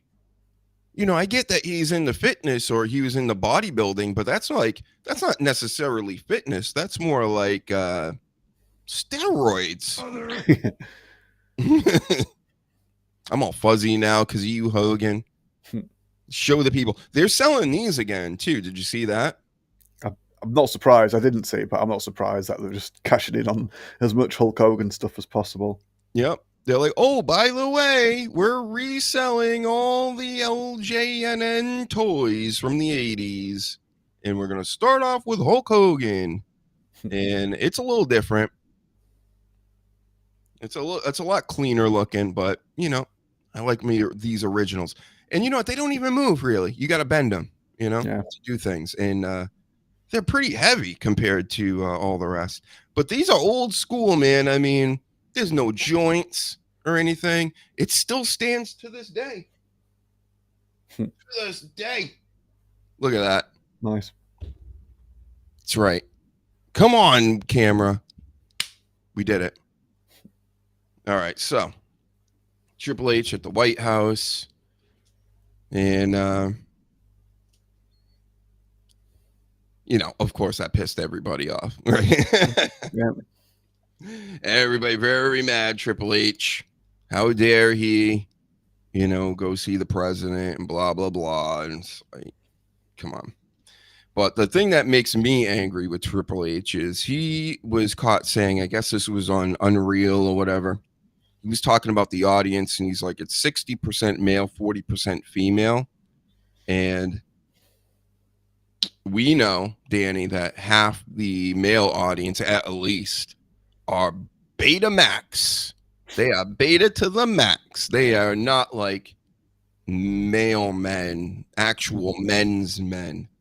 So now we're dealing with, that leaves us with 70% basically female, we can say, right? So I don't like those numbers. I'm not surprised though. He previously said something about women's wrestling is where it's at now, or women. He made a comment about it being like women good wrestling, men bad nowadays. And I thought that's not just because like you don't get to wear the trousers at home because there's a McMahon that you're married to and you've got 3 daughters.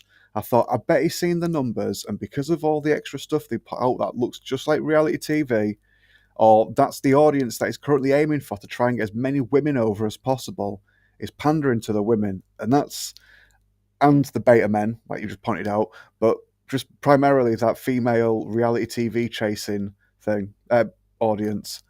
And as soon as it said that about women's wrestling is like the best at the minute or better than the men's, I was like, yeah, that's what you're doing. You've just fucked off the whole let's get the wrestling crowd in, which we've all on the show said previously.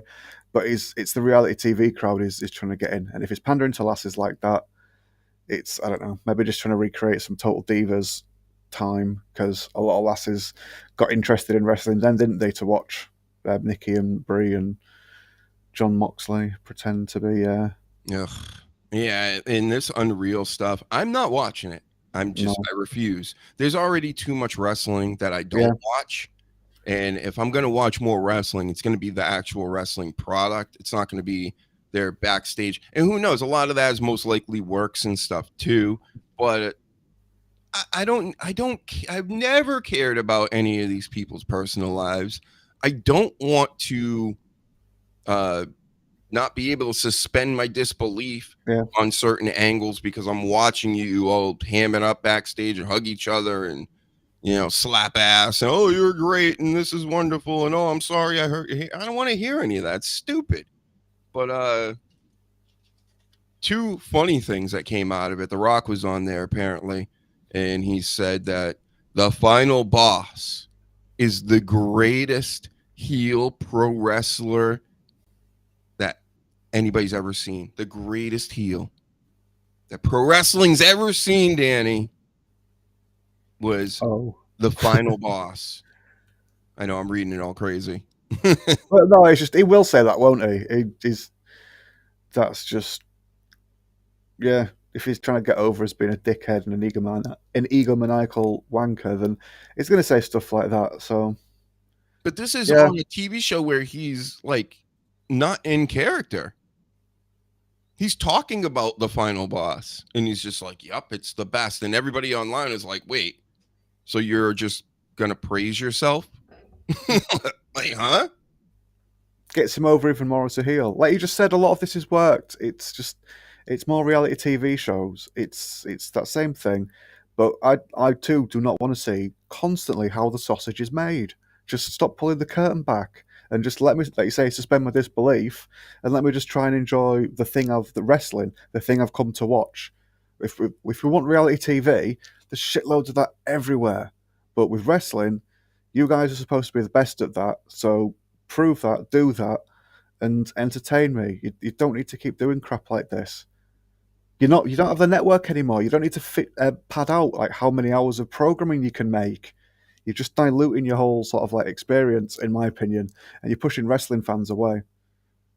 Well, what do you think about CM Punk? CM Punk's a good guy, right? At this moment, I think I know where the statement you're about to make, because I caught this and I just fucking rolled my eyes at the prick. But he's supposedly a good guy. He's taking on Gunther tonight, who is the bad guy. And Punk thinks that he can still fool people. He's still going to fool everybody. Is that the statement? I mean, I saw him getting all sentimental about, I got to headline WrestleMania this year. No, not that part. Yeah. But I saw that too. That was kind of funny. Are you talking about when he was crying with Triple H? Yeah, just at WrestleMania, I said this the same thing that I'll say now is, if you being CM Punk versus Undertaker however many years ago in the triple main event wasn't considered main event in WrestleMania by yourself, being the last match on the first night of a 2-night WrestleMania is not headlining WrestleMania. You have not headlined WrestleMania the same way in which you barked on about for years. This is a massive cope, and I'm not buying it, because when he went on Colt Cabana's podcast, CM Punk that is, when he first left all those years ago while I'm getting fired, he went on at great length about wanting to headline, and how Triple H and Vince had tried to say to Punk that wrestling against Undertaker, even though it wasn't the last match, was the WrestleMania main event, and Punk wasn't having any of it. But now he's trying to say that headlining or going on last for the first night of a 2-night WrestleMania, that's not headlining WrestleMania. The headline was Cody and Roman, and it was the last match of the whole weekend. Sorry, that's the fucking That's my beef with him. And now he's just sort of like all happy of like, oh yeah, I've done it, and it's like, no, you haven't. But that's the closest they're going to let you get.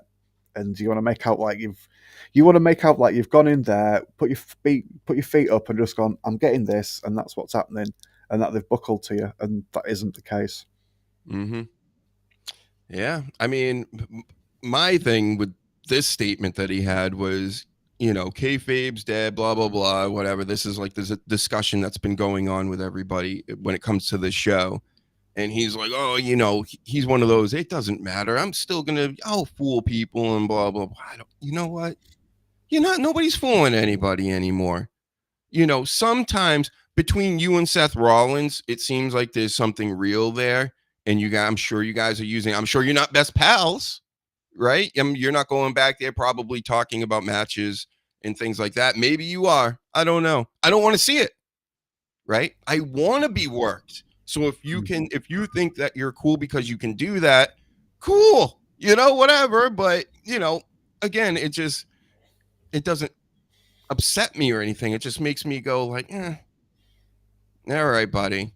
Yeah, you're the best in the world. Got it. Like as they zoom in on your wrinkly eyes, it's hard for me to buy some of this stuff, especially when they're not even like invested in it anymore. That's what it feels like, the business. As far as like everybody should be like the Undertaker. That's how I say. I don't think they should be online. They shouldn't be online with their real names. They shouldn't be on Twitch. They shouldn't be gaming. They shouldn't be doing any of this shit. They should be the character that everybody sees, because that's the difference between wrestling and the movies and TV and all the rest of that stuff. You're better than that, right? But they're not. They act like they're not. They feel like inferior to everything else. That is blatantly fake as well and scripted. But now they're like, they want to be like that. And that's not how wrestling works, guys. This is all one big work that we're supposed to be doing. And when they strip the rest of the soul out of it, which they're doing at the moment with all these things and trying to preach to the crowd that, kayfabe doesn't matter. It died a long time ago. Or it died like in the 50s, right? No, it didn't. I was just talking to Uncle Old School the other day. He just recently figured out that all this is a big work. I'm serious. He's like, I didn't know this. He's like, when did you figure this out? And I'm like, when I was a little kid, you would even reference like how certain things weren't real and stuff because, it'd be like obvious. Obviously this guy isn't hitting him as hard or whatever. Now it's blatantly obvious to the point where Uncle Old School is even figuring it out. So, hey, if you want to keep going this route, I just don't. All your what are their fans going to be like at that point? It's going to be nothing but like super, super low IQ. You know what I mean? Like everybody's just going to be, because I'm not going to deal with Jelly Roll versus Mr. Beast main events and things like that's where we're going. Kenny Omega is totally right. We always got. You're right. Yeah. You're right. It's they can just fall back onto like the whole kids, like the innocence of children as well, who don't know any better. Mm-hmm. So and there's always going to be new kids coming up, so they can just keep reinventing that and just keep aiming at that same group. I remember talking with my friends back in like the late 90s in the middle of the Attitude Era, and we're like, how crazy is wrestling going to be in like 20 years from now? It's not. It's actually way worse than it was. So if we had a time machine and could see this coming, we wouldn't even believe it. We'd be like, wait, you went backwards? Now you're telling everybody what you're doing? All your magic tricks? All right. So how much longer you got with us, Danny? I think I'm all right for the time being. All right. Well, I'm just going to take a 5-minute break. You know, we gotta let Braun Breaker out. We gotta do things. But I got a lot more notes. We got a lot more of the SummerSlam card to go through. So everybody, you just stay tuned, and we'll see you in about 5 minutes or so.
are back. Look at that. Yep. Thanks for watching, everybody. Hit the link tree over there. Triple H will show you the way. We're back at it. Everybody retweet this. Everybody like this. All over the globe. All over the flat earth. Wherever you think you are. In any realm you think we're at. In any simulation we may be in. You click this link and you do whatever I say. Thank you. As far as this goes. Don't do all that other stuff I say. I'm not taking any credit for any of that other stuff you're doing out there, person that's watching right now.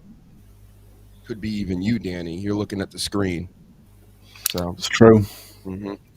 All I know is that what you need to do is you get Triple H's head and you turn it upside down and you have to find the man that looks like that. Yes. It's like a visual riddle. So here's some non-wrestling stuff I'm going to start off with our final hour. I'm going to go another hour, whether anybody likes it or not. I'll stay for what I can, but yeah, like per usual, I might just get the red flag and that's it. Fine. Gotta go. Yep. Whenever you get flagged, when the ref comes out, just take off. It's kind of funny, actually. We love it. I'll get like an old school wrestling figure just thrown at my head. Yeah. The extra heavy ones. The best was there was one night where there was just one loud scream, right? And then you went like this. You're like, oh, holy shit. And then it was like, I gotta go. Yeah. No problem. It's because, I don't hear it coming, and all of a sudden it's like, problem here. And it's like, and that's it. Catches me off guard. But yeah, here's something that everybody can get angry about or laugh at. I know the Berry Senior was here earlier. I don't know if he's still with us, but he wanted to hear about that dildo that ended up on the basketball court this week. And yeah, WNBA basketball. You know, that ladies league, that it's been out there in the media a lot lately.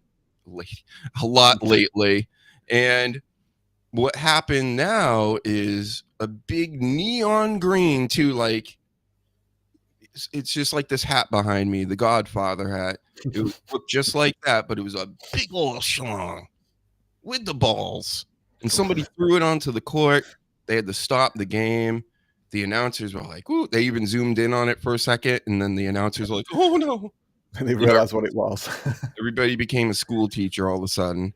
And yep. No, that's not the only news from the WNBA folks.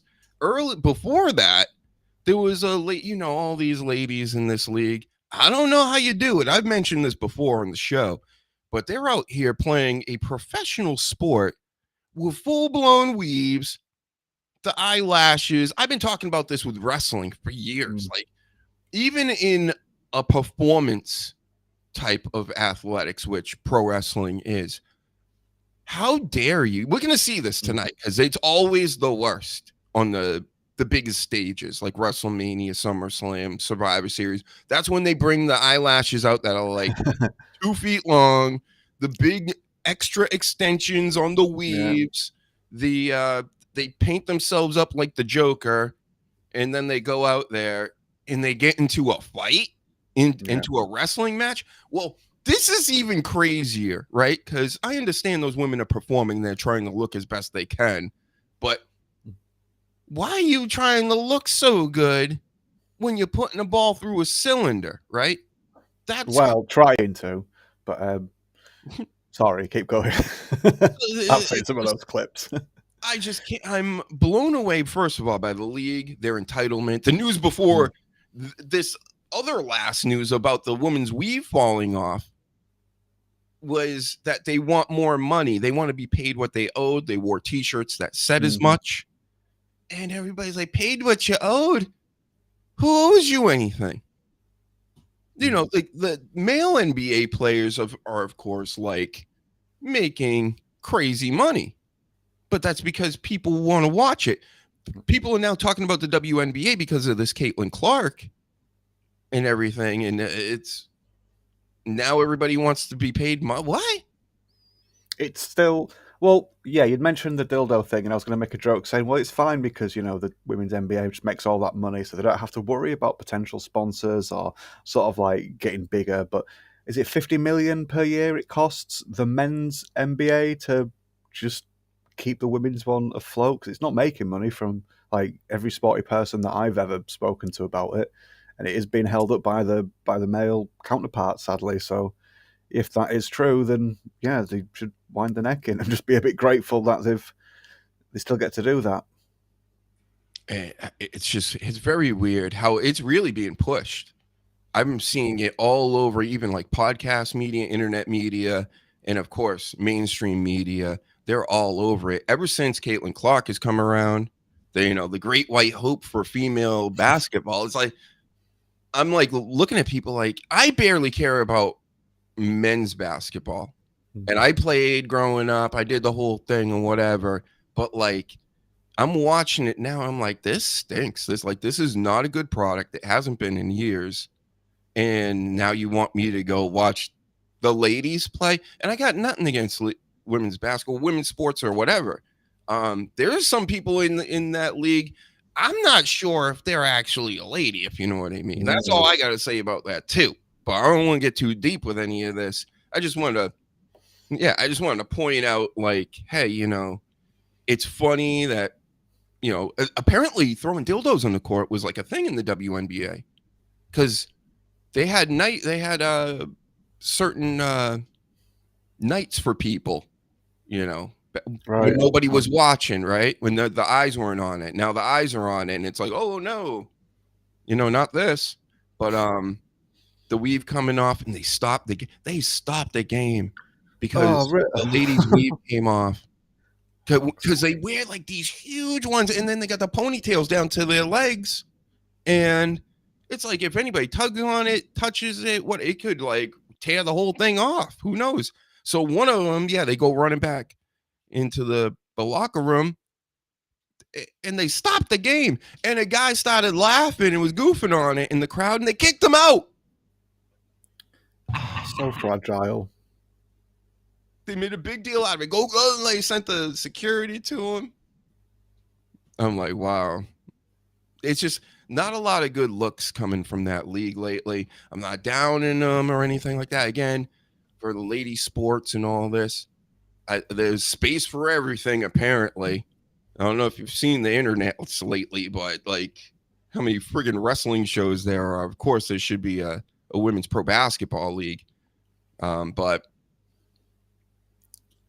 yeah, what you've said just sounds ridiculous, because at least the other sports, there's been women's counterparts to sporting events for a long time now, and when a lot of them can at least just hold their own weight or not be that much of a problem, like whilst other people are holding them up.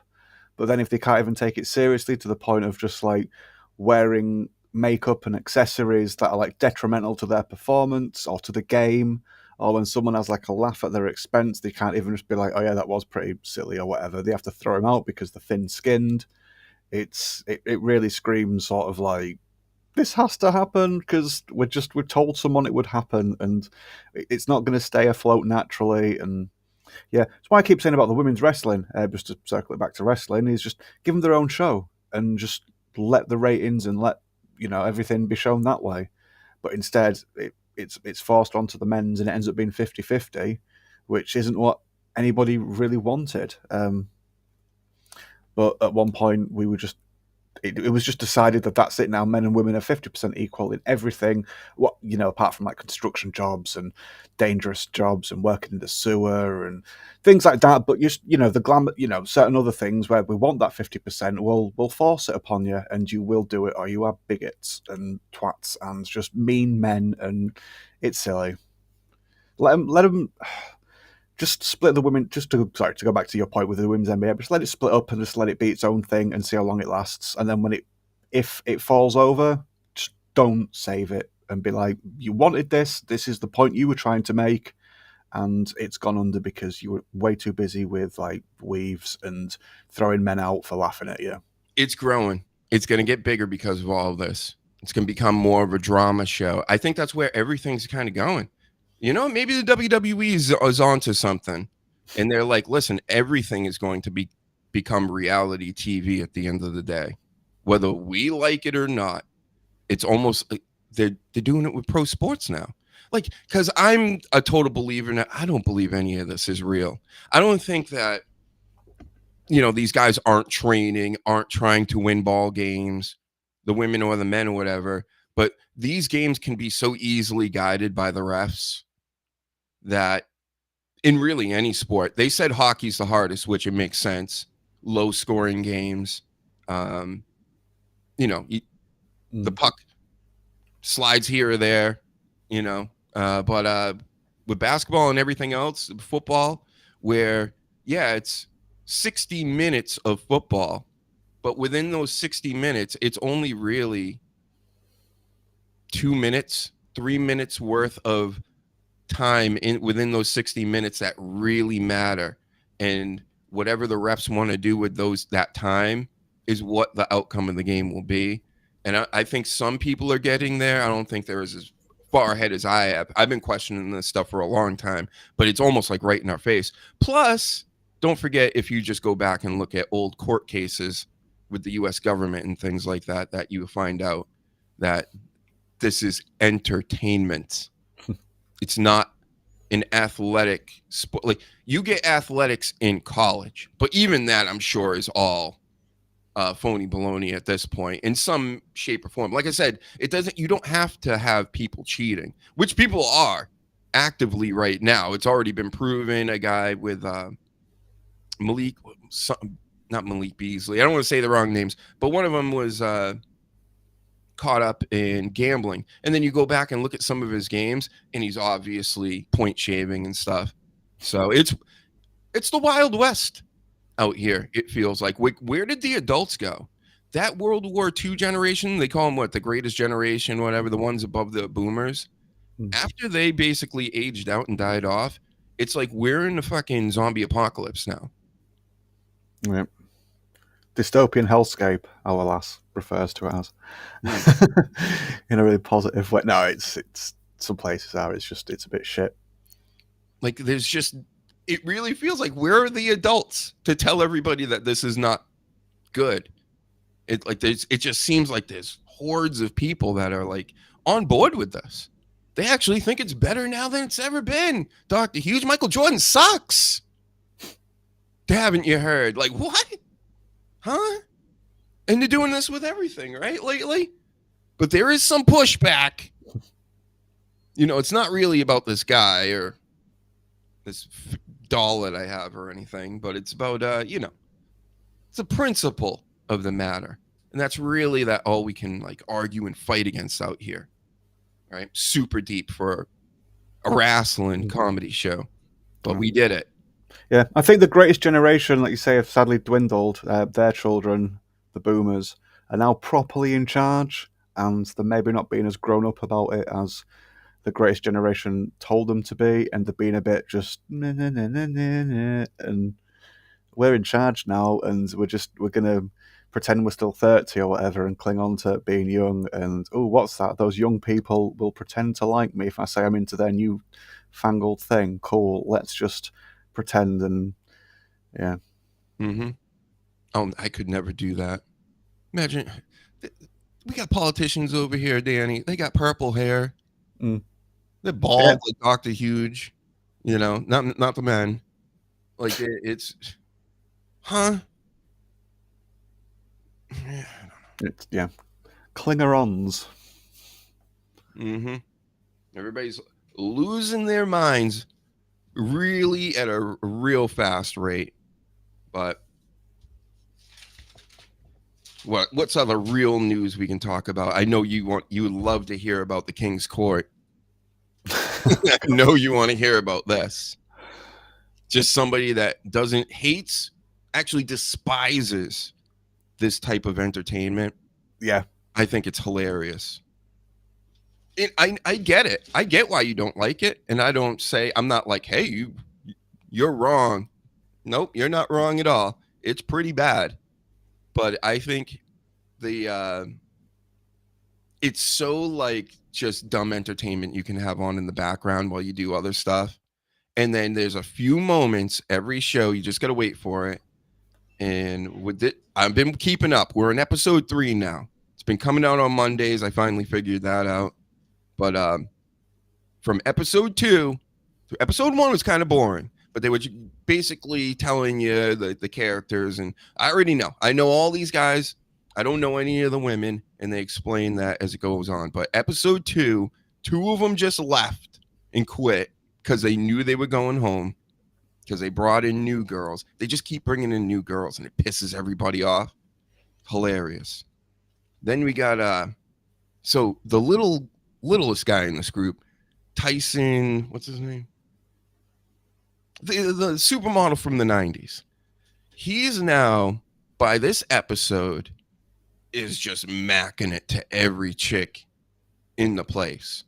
And the one hot Mexican chick he was talking to from the first episode on, having the dates with and all this stuff, he now closed her out. He like totally iced her out. Right? So she's like, what the hell? Like, in the middle of all this, I'm now coming up to talk to you and, hang out basically. And he's just like, he's like, I'm on the other things. He's looking to bang everybody in the house, and it's going to be hilarious. He's put a list. This is for the next episode. He put a list on the refrigerator of where all these girls, they got dormed up. Like, just think of this. You actually have a show where you got 3 dudes dating all the same women that are like living in a dorm or a really nice house. And he's putting notes on the refrigerator with, I want to date this. Here's my list of my chicks that I'm going to be banging. And I'm telling you, things are going to get more wild because these shows, Danny, the reason, again, why they're good, they do their research on the people they have on. They know who's going to push the wrong buttons with other people. And I think the buttons are starting to get pushed, and it's going to explode. And Titus O'Neil is going to be there for it. It's going to get funny. I just know it. Even funnier. This girl come walking out this week in a all leather outfit, right? The big high heels, goofy heel things, and the mask and the whole deal. And she like start wobbling and almost tripped all over herself. There's some good goofs in there. God, what was another good goof? There was a few other ones, but I'm telling you, you're missing out. I'm sure I'll manage. Thank you. Yeah, you can put stuff like this on and like in the background while you're doing other things. But I'd honestly just rather pay attention to doing the other things, whatever the other things are, than just more reality slop. Yeah. Sorry, reality slop. Yep. I take notes. I don't even do things in the back. I'm like, I sit there like this, and I just write down everything that occurs. What did I write down? Let's at least look at my notes, right? So, new women, catty, cunty. They called them old and bald. That's one of my favorite quotes. That was in the second episode when the girls were like quitting, and they're like, they're old and bald anyway, right? So of course they were loving on them for however many days these first 2 episodes went. But yep, at the end of the day, they're old and bald. And then Tyson takes all the new girls out on the dates, leaves all the old ones behind.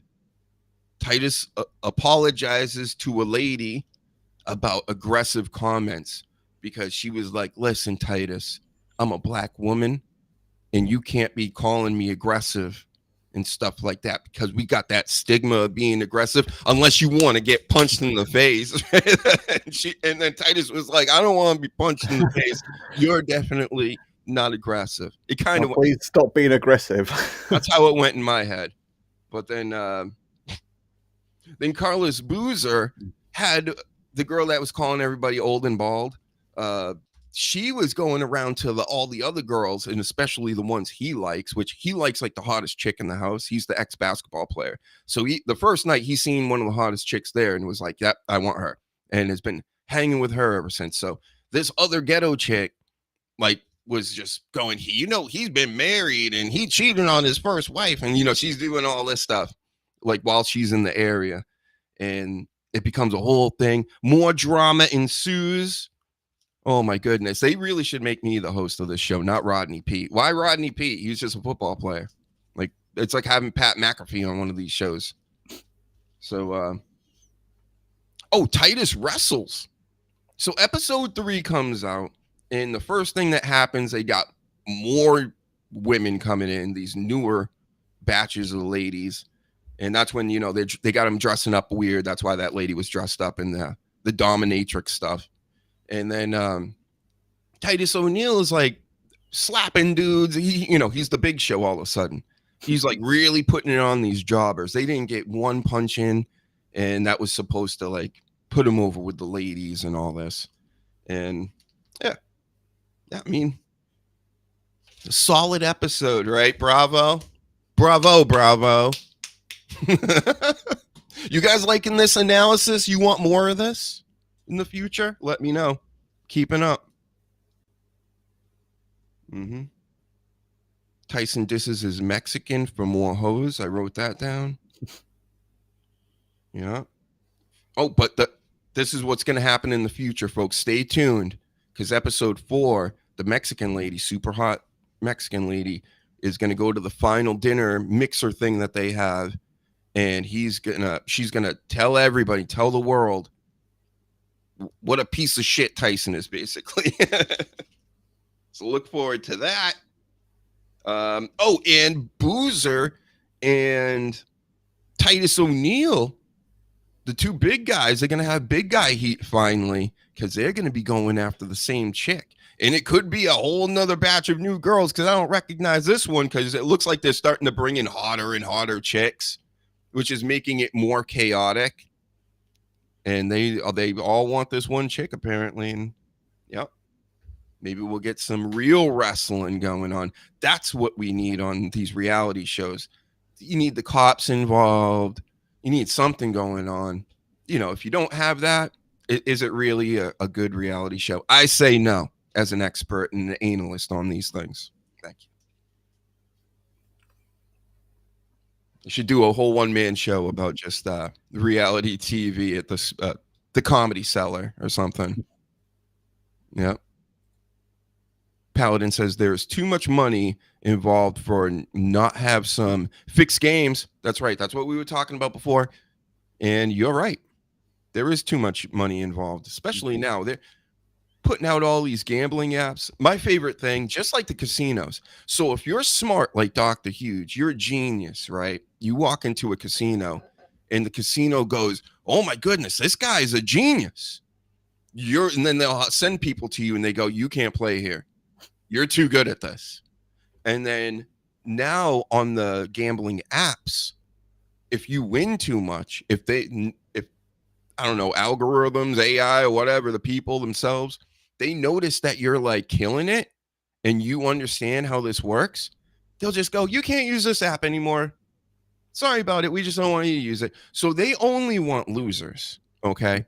So think about this, people that love to gamble. You're there to lose. If you start winning and winning too much, they're going to go, this is suspect. Everybody's supposed to lose. So you can't play here anymore. How is that legal? That's grim. Because it's not just people that lose the odd $5 or $10 every now and again. It's a lot of people that are just like dangerously like stuck to addiction with gambling. And if it's apps, they're just stuck on that all the time. Or where I live, you see people just like waiting for the bookies to open just so they can spend all day sat in there betting on horses and dogs and that's their life. And it's quite predatory, to be honest.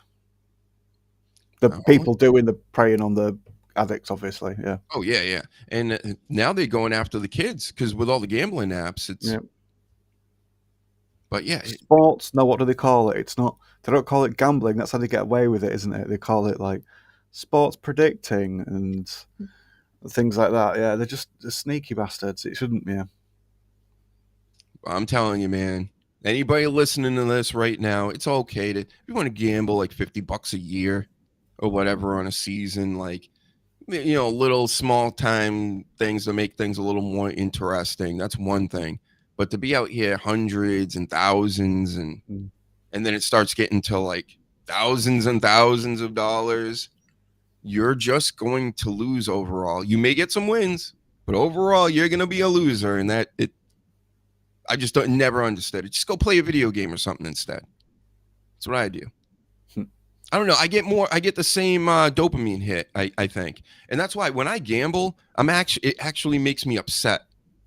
if that makes sense. Yeah. So I could be winning the whole time. I could be ahead the whole time. There's always this thing in the back of your mind, like, oh, can we keep this? And it's stressful. So I don't see the fun in it. Some people, they love that. There was Artie Lang, who's on Stern, used to talk about, he's like, sometimes I would just make a $2,500 bet and I didn't have any of the money, and it was just the thrill of it. That, oh no, I could die from this. or I might win money. And it's like, that's crazy. What a way to live. Never been into gambling. Me neither. I hate losing, period. So if I hate losing, imagine putting money on top of that would just make me a maniac. So yeah. Did the national lottery for a little bit when I first turned 16 all those years ago, and it was one of those things where it's like, oh, I can legally bet on the lottery now. So that was like £1 a week or something like that. But again, they make that look all friendly, and I'm sure they do it just as the same over there, where it's like, this isn't gambling, it's the lottery. It's all friendly and colourful, and it's not the same thing as gambling at all. And as well as doing like a lottery, you can do scratch cards and all the other things to get hooked. But they just, that initial sort of like entry point is like, oh, it's just the lottery. Don't worry, it's not gambling. I couldn't believe I put in a 3-team parlay in the NFL last year for like cheap money. I forget what it was. That I would have won like $150, right? If these 3 games. So 2 games hit, third game still going, and it's like in the late in the fourth quarter, goes to overtime. I'm like, it shouldn't have gotten to overtime. I was already winning. So now it's going into overtime. I'm like, I can't believe this.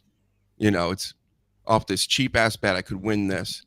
And what happens? That's the game, everybody. If you remember the Commanders last year with Daniels, he throws a Hail Mary, literal Hail Mary play into the end zone, like 60-something yards. And they catch it and they win.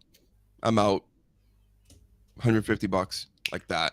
When I was clearly winning all through the game, all through the fourth quarter, it was the last game I needed. And then within a few minutes, the last, 30 seconds of the regular game, and then that fourth overtime, if that was an overtime, just unbelievable stuff. So many things had to happen. And I'm just like, this can't be real. This just can't be real, right? Oh, wow. Loot boxes in video games are similar. Yeah. Yeah. All these cards and like collectible cards, whether it's like Pokemon or Magic and stuff like that, it's introducing kids to that sort of like, oh, you spend your money on like the unknown element, and maybe I'll get something good. And I know that's like been the thing with like sticker books, but even like when we were kids and we got like a pack of stickers with like some bubble gum and stuff like that went all into a book, there was a random element to that, but they weren't like £5 for a bloody pack of 10 cards or whatever. They were a lot cheaper, and you didn't constantly hear like adults talking about, I'm going to buy these cards because there might be a rare one inside that I can then sell online. That's like the name of the game for a lot of people, not actually playing the game. Whereas when we were kids and we got the sticker books with bubble gum, and the aim of the game was just to finish that sticker book, was to get all the stickers, to fill out all the spaces, and then chew a load of bubble gum. Whereas now it's sort of like introducing gambling to kids, because even kids will then start talking about, oh, I might pull one of these and then I can sell it on eBay, and it's like, yeah, you've got that addictive sort of like personality in you. You can see it just thriving at the minute. Seems like people are pulling back from the Pokemon stuff. Like, it was hitting. It seems like there's a little bit of a come down. Have you seen that over there? At least with the resellers, like the people actively trying to like get all this product, they can't sell it fast enough now. Yeah, I think it's just because everyone's trying to do the same thing. Everyone has the same idea of like, just, oh yeah, I'm going to start selling them all on eBay. And then when everyone's doing the same thing, and when the graders are only sort of like allowing so many sort of like 100% sort of like quality stamps of approval to get out, people are just a bit, they're losing faith in them, because you've still got to pay them to grade it. And I think quite a few places have been like robbed and stuff, or at least insurance claims have been made for like places that have single cards. So there are people suggesting the bubble might burst. Yeah, I think definitely sooner more than later, because it seems like it's already burst in some ways. But there's like some shady dealings. I see a guy making videos on YouTube, just a random recommendation one day, just starts playing, and it's a guy. God, where is he from? So he's like out in the mountains in a weird, like in the middle of nowhere type town, and he's like, there's no stores near me. He's like, I'm like the only game in town, basically for 100 miles in diameter. And he's like, they will not sell me Pokemon cards anymore.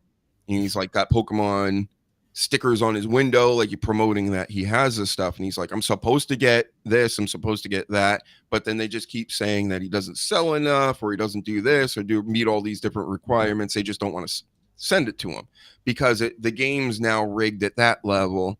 And then it's probably going to be rigged at a higher level. It's already rigged in grading and everything else, like you were saying before. And then it just means like everything's fake. So not meaning like all your merchandise is fake, but when it comes to like sports memorabilia and now cards, people are now they've been making fake cards for a long time, but they're getting really good at it now. You wouldn't believe all the fake Jordan rookies or the Pokemon cards. They're faking those now and going to shows and trying to sell them to the dealers. It's a really bad time for collecting, really. You got to be on your guard. Yeah, well, say everyone's trying to do it now, and not everybody, but a lot of people are trying to do it now, and a lot of people want a quick buck, and it's flooded certain markets, and it looked like that was going to be good for now, but it's going to fall over sooner rather than later, I think. And you still got your Pokemon cards from your childhood? You should look into it. They might be expensive. I don't know. But I would assume that most original packs of anything, you might know this a little more than I do, but I know with like Magic cards and stuff, if you have the stuff from the 90s, like that seems to be sought after. Yeah. Oh, yeah, I bet there's so many just tubs of Pokemon cards and stuff people put aside when they were younger that they put up in a loft, or just they've got in a drawer, and they'll just be like a gold mine waiting. But that doesn't mean everybody has a gold mine in every pack that you purchase, but that's what they've been led to believe. It's funny that you always got the people that have like the old toys, cards, whatever, and they go to the store and either they way overvalue it, which is most of the time, or they're like, what? You'll give me $3,000 for this junk? Like, okay. You're like, yeah, you got some priceless stuff here, buddy. You know? I love those videos. I wish I could come across somebody that was I seen one, and I'm like, I can't watch these videos anymore. This is going to drive me crazy. He found in a yard sale, some old dude had all like 100 comic run of old school Spider-Man, like the first 100 issues. And it was like, and he goes, will you take 200? And he's like, 200, of course. Well, and he would pick up one book, like, will you take 200 for this book? And he goes, oh yeah, of course. And he's like, he's talking about the whole thing. So he ended up going, he ends up giving him more money or whatever. But it's like, that's crazy to me. I want that. Like anytime I've gone to a garage sale, yard sale, it's fleeced at like 5:30 in the morning, and you'll never see me at a yard sale 5:30 in the morning. We don't need to, because Disney Marvel have recently released a What If Goofy Became Spider-Man. And there's at least 5 different covers of that, which I've seen. And the previous one... Yeah, seriously. Yeah, just look it up. And previously, before that, there was a What If Donald Duck was Iron Man, I believe. What If Donald Duck was Iron Man? Again, multiple covers of that, because that is what the Western comic book industry needs to defeat manga, who have humiliated them in the last 5 to 10 years now. And that's what Disney need to like restore like faith in their company, is Goofy as Spider-Man and Donald Duck as Iron Man. Yep. With multiple, like I say, like at least 5 different variant covers. I don't know who they're selling to. Who's still buying into this variant business? You know, it's cool to have. I will buy variants if I'm like, wow, that cover is like sick. It's the same price as the other one. I'll instead of the A cover, I'll just buy this one. But to be like, no, I need all the new stuff. It's just wow. Again, people, it's like the gambling stuff. I don't get it. I don't understand it. Plus, where are you going to put all this stuff? You know, does everybody have a mansion or storage space? And then if you're just buying stuff to store it away, what's the purpose in that too? Oh, it's an investment because you buy it for like $5 or whatever, and then in like 10 minutes it's going to be worth like $5,000, and then right, because you're an investor now, you're smart with your money. In reality, folks, this is how it goes. You buy something for $5, and in 6 months it'll be $1. That's how it works. Yeah, if not sooner. Mm-hmm. That's if you're lucky, right? Because you could get a banger for like a book that comes out, let's say it's just one comic, and it shoots up to like $30-$40. Boom, first couple of weeks, and then you just give it a year. That's what I always say to everything. Just give it a year, and it always drops right back down. The Hulk Hogan stuff, everybody, these people out here are looking for Hulk Hogan stuff. You're getting fleeced. You don't need it right now. You should have had it before, okay? You don't need it now. You're paying literally triple, quadruple, maybe even more for that stuff. Give it a year. It will be less than even before because there's tons of this stuff out here. Yep. There's too much of it at one point. Like, I think in my wrestling figure bag, I think I've got like 4 different Hogans in there just because every time they did a new run of wrestlers, it's like, oh, we'll put another Hogan in there. This time this one was a punch and not a slam. And yeah. So there was like an excess of Hogan figures at one point, and now it's like finally, quick, get him out there before like people are sick of him again. Yep. Got to even remake him. But yeah, what do you think about CM Punk? He was out there for the Raw tribute to Hulk Hogan. All right. Yeah. So he's actually sort of been present for something, not just that time he strutted and had a big smile on his face at the day of his death. Right. All right. And Jey Uso is also front and center, you know, doing his weird little, like, he's crying thing. I don't know. He's like almost about to cry, but then not, right? Yeet to that. Yeet. And Dominic Mysterio on the end, who is acting like a typical 15-year-old rebellious kid. That's kind of how he was acting. And then all the kids online were like, he was so cool. The way he disrespected Hulk Hogan was so cool. Man, he's so sexy the way he disrespected that dead guy. Yep. There was a lot of that. There was a lot of, you know, Jey Uso, same thing. Oh, he must hate. He could give a shit less, right? Because he's just talking to himself and whatever. And, hold on. Let me get rid of this. Once I start seeing numbers, get out of here. Man, these kick bots. They're coming for me, brother. Help me. Help me, Jesus, against the Rumble bots and the kick bots. Thank you. Amen. Anyway, look at back again. Gone again. Quick. I'm so good at blocking. But anyway, I would like to say after last week, CM Punk, I am sorry. All right. I was very upset with you for whatever reason that day. And I said that you, even if you didn't disrespect Hulk Hogan, to go fuck yourself. Maybe I mean that. I don't know. I don't know you. But you showed up at the tribute front and center. And whether it's because you're a company man, like Saudi Arabia style doing it, or you come to realize and go, you know what? We already talked our shit while he was alive, you know, which is what you're supposed to do.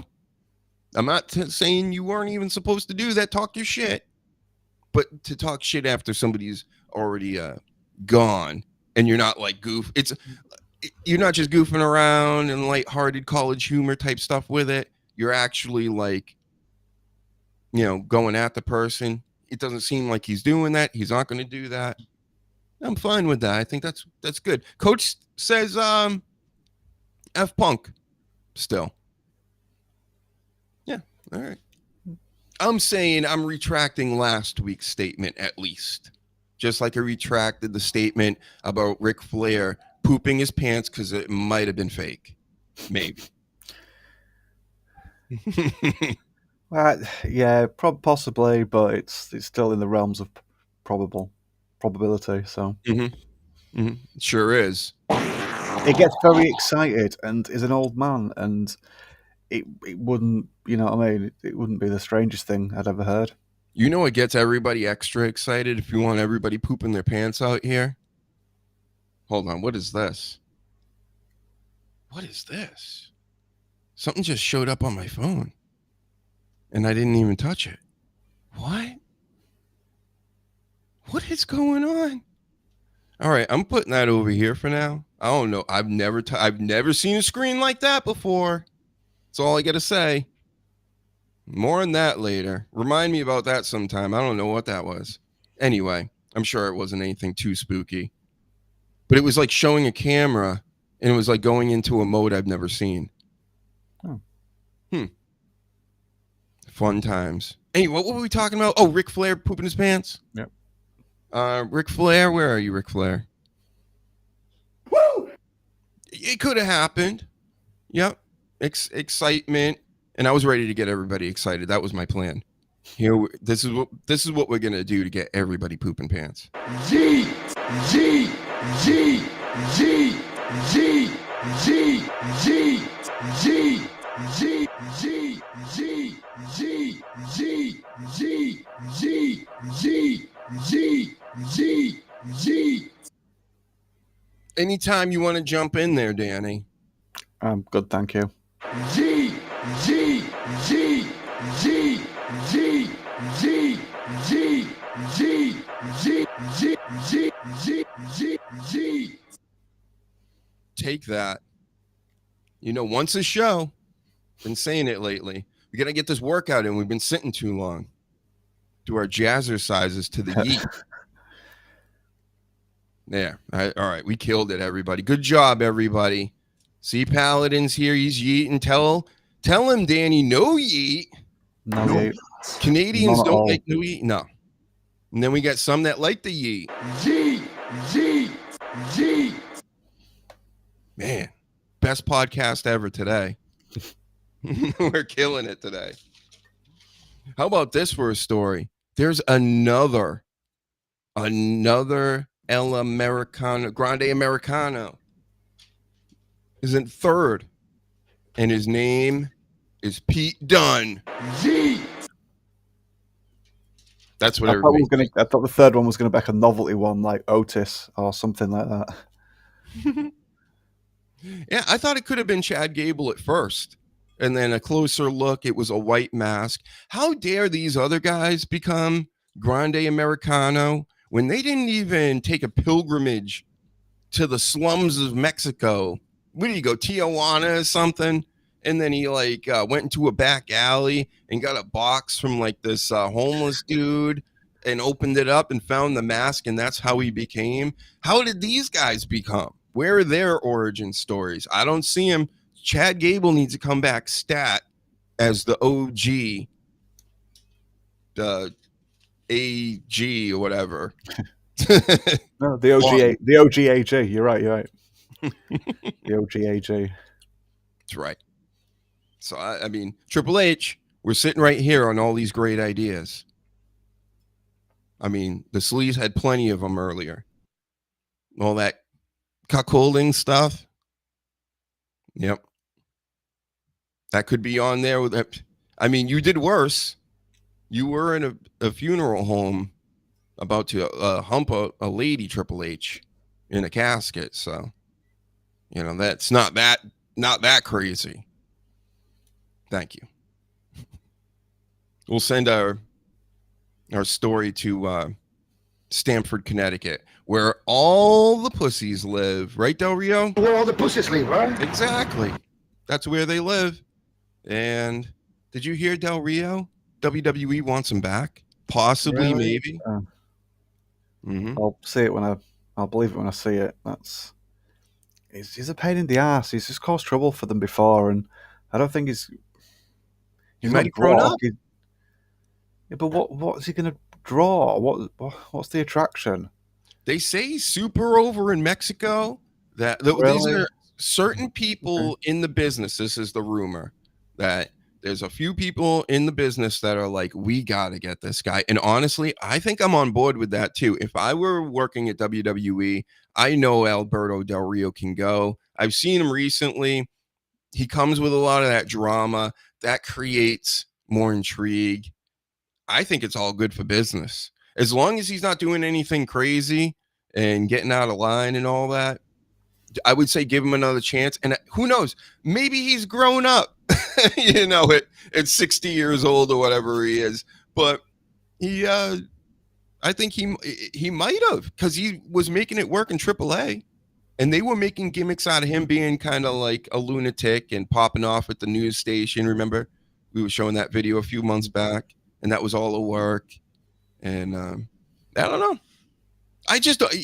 He's too good for wrestling, is what I'm saying. For him to be kicked out of AAA now that WWE owns it, and now he can't come back to WWE, and then it's like he doesn't wrestle anymore, even though he was just like a champion and top guy of a top promotion in the world.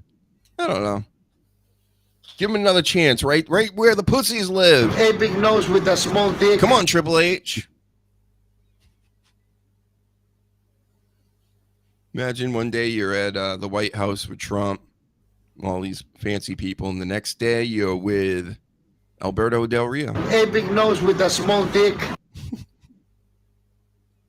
It's a very weird, wrestling's weird. Everything about it's weird. Yep, we talked about this. Do you have anything that you want to point out that stuck out to you this week? In any news? No, it was just the 2-day thing for bloody SummerSlam. It's just, we've discussed before with WrestleMania, it's too much. I've not even seen it yet, but it's going to be too much. If they've got something nice and special lined up for the main event between Cena and Cody, people are going to be tired before they get to it, because they've had a full day and then a second day to sort of like build up to it, and I think it takes the impact away. Would you rather a 6-hour all in the way they did it one day, or would you rather them stretch it out like WWE? 4 hours for WrestleMania and SummerSlam, I think, is more than enough. You have the main event, which is the main story that things build towards. Not everything has to be the main event. Not everything has to be on the same level as that. But they try and make everything just peak and stay the same throughout, and that's not how it works. It's crazy. They're even cutting people out now. Like, there's no Julia. That was last night. Priest was last night. I don't know where LA Knight's been. He might come back and team up with Jacob Fatu, I guess, if he's even in that realm anymore. He was feuding with Seth, and he was feuding with CM Punk a little bit. Other than that, he might be Dunsky for a while. There's just so many wrestlers. Yeah, and that's why they end up having to do 2 days now, because they have to have so many people on staff at one time, and it's just, but it's excessive, and it overdoes it, I think. Yep, and next year is 2 days SummerSlam again in Minnesota, right? I believe somewhere like that. Yep, and I'm telling you, it's going to go to a Survivor Series. Yep. Will eventually go 2 days. Who And knows? Rumble. Money in the Bank could go 2 days. Rumble is an obvious one. That would be a much better one. That would actually make more sense. Then you could have the women's and the men's Rumbles. Having 2 Rumbles in the same pay-per-view, you know what it is. It's the shits. That's right. Like, they usually go the women's one first. That one's always terrible. And then by the time they get to the second one, I already don't care. And then really ever since Vince left, and even when he was there towards the end, there's like no surprises. Back in the day, it felt like there were surprises left and right. Now you get 0 surprises. remember Randy Orton was like number 30 one year. Logan Paul was like a number 30 one year. It's just like, okay, big deal. So, got a few more notes here. Nikki Bella got her boob pop this week. I figured something happened because Piper Niven gave her an elbow drop on Raw, and it was devastating. Laid her to waste, all them WWE terms and all that stuff. But she landed right on her, and it was like, ugh! You can hear the soul like just come out of her. So, yep, one of her boobs all messed up. Piper even sent her a email after saying, or a post on Twitter saying, hey, if you want me, or suck it up, Buttercup, if you want me to do the other side for you, I can do that. Get it? Elbow drop. No, I didn't see that. I didn't see that, but I'm surprised it doesn't happen more often, to be honest. Like you said, when we're talking about women's basketball and also the stuff they do in wrestling, it's just going to get in the way, things like that. And Yep. Jada Parker, her weave came off one night. She had that when she first started out. She had the slicked back hair, pulled back hair thing. And then it was like this big puff. And the big puff at the end came flying off. And she kept wrestling, folks. They didn't take a timeout. She didn't go running backstage. WNBA. And this is a performance over here. You're actually doing something. Right? If it's not scripted, it matters, right? These games. So, okay. I'm trying to make sense of the world, Danny. It doesn't make any sense to me. Here's a banger for everybody to watch this week. Young OG. Uh-oh. You got to go? I think so. All right. How long did you have left? Just out of Just a curiosity. couple more notes, but you can go anytime you want. All right, I didn't want to cut That's you off, fine. but yeah, I think I can hear some movement. Right, cheers very much. Thanks for having me. Go follow DannyDamage.co.uk, everybody. All See you my later, links are in Danny. there. Thanks. Thanks for Take care. coming on. Bye-bye. Yep, we're getting geared up for SummerSlam, folks. It is in 15 minutes, so I'm about to wrap this up, but I do have a few more things I need to speak on. One is the Hulk Hogan Day in Florida. Ron DeSantis gave Hulk Hogan a day. It's August 1st. I don't know if they're trolling or what they're doing, but that was a story. We already talked about Nikki Bella needing a boob replacement. Remember, I did a video a while back of Gunther. He can always slap the other boob right off if need be. Or Piper Niven, elbow drop. Then I wanted to talk about this maybe next time. Who's Sydney Sweeney? Why should I care? Why is she like racist or something? I thought she just did a Gene commercial and everybody's all up in arms about it. We can talk about how it doesn't matter. But the match of the week, the Young OG versus Wesley on NXT. Go check that out. I will be bitching more about WWE Unreal in the next few weeks. We'll keep you all posted on King's Court. Gunther and Punk is tonight. Gunther is injured. Nose injury. I could easily see Punk winning this. JD, the Judgment Day versus Charlotte and Alexis tonight for the championship. Maybe we'll get a live appearance. Maybe. And man, we took a lot of notes. And all this stuff is tomorrow, which I may do a video at some point tomorrow and let you all know. But yep, how dare you say AEW, coach, in my chat? Let's talk about it. What? AEW sucks. There you go. AEW sucks. I didn't say it. That's Will Ospreay saying it. AEW sucks. So anyway, we said it all. We did it all. Greatest show ever that we just did today. SummerSlam. You guys enjoy it. You guys love it, right? You just shut up and like this wrestling that they're giving us. and maybe I'll give you some shows this week. But if you want some shows and you want to stay involved with all of us, I'm in the market for guests. I'm in the market for more audience, more guests, all this stuff. I'm looking for everybody. Hit the link, contact your boy Dr. Huge, and I'll make you monkey ass famous, all right? That's how we do it over here. Thank you. And everybody have a good night. And you'll be seeing me online goofing around. Make sure you share it and you like every single post that I ever put out. You better do it. If I see you in this chat and I see you liking my stuff and you retweeting it, I'll be your best friend forever. All right, there we go. Here, let's close ourselves out with gazing at Braun Breaker. Pours Seth Rollins. Come back to us, Seth Rollins. We miss you. Goodbye, everybody.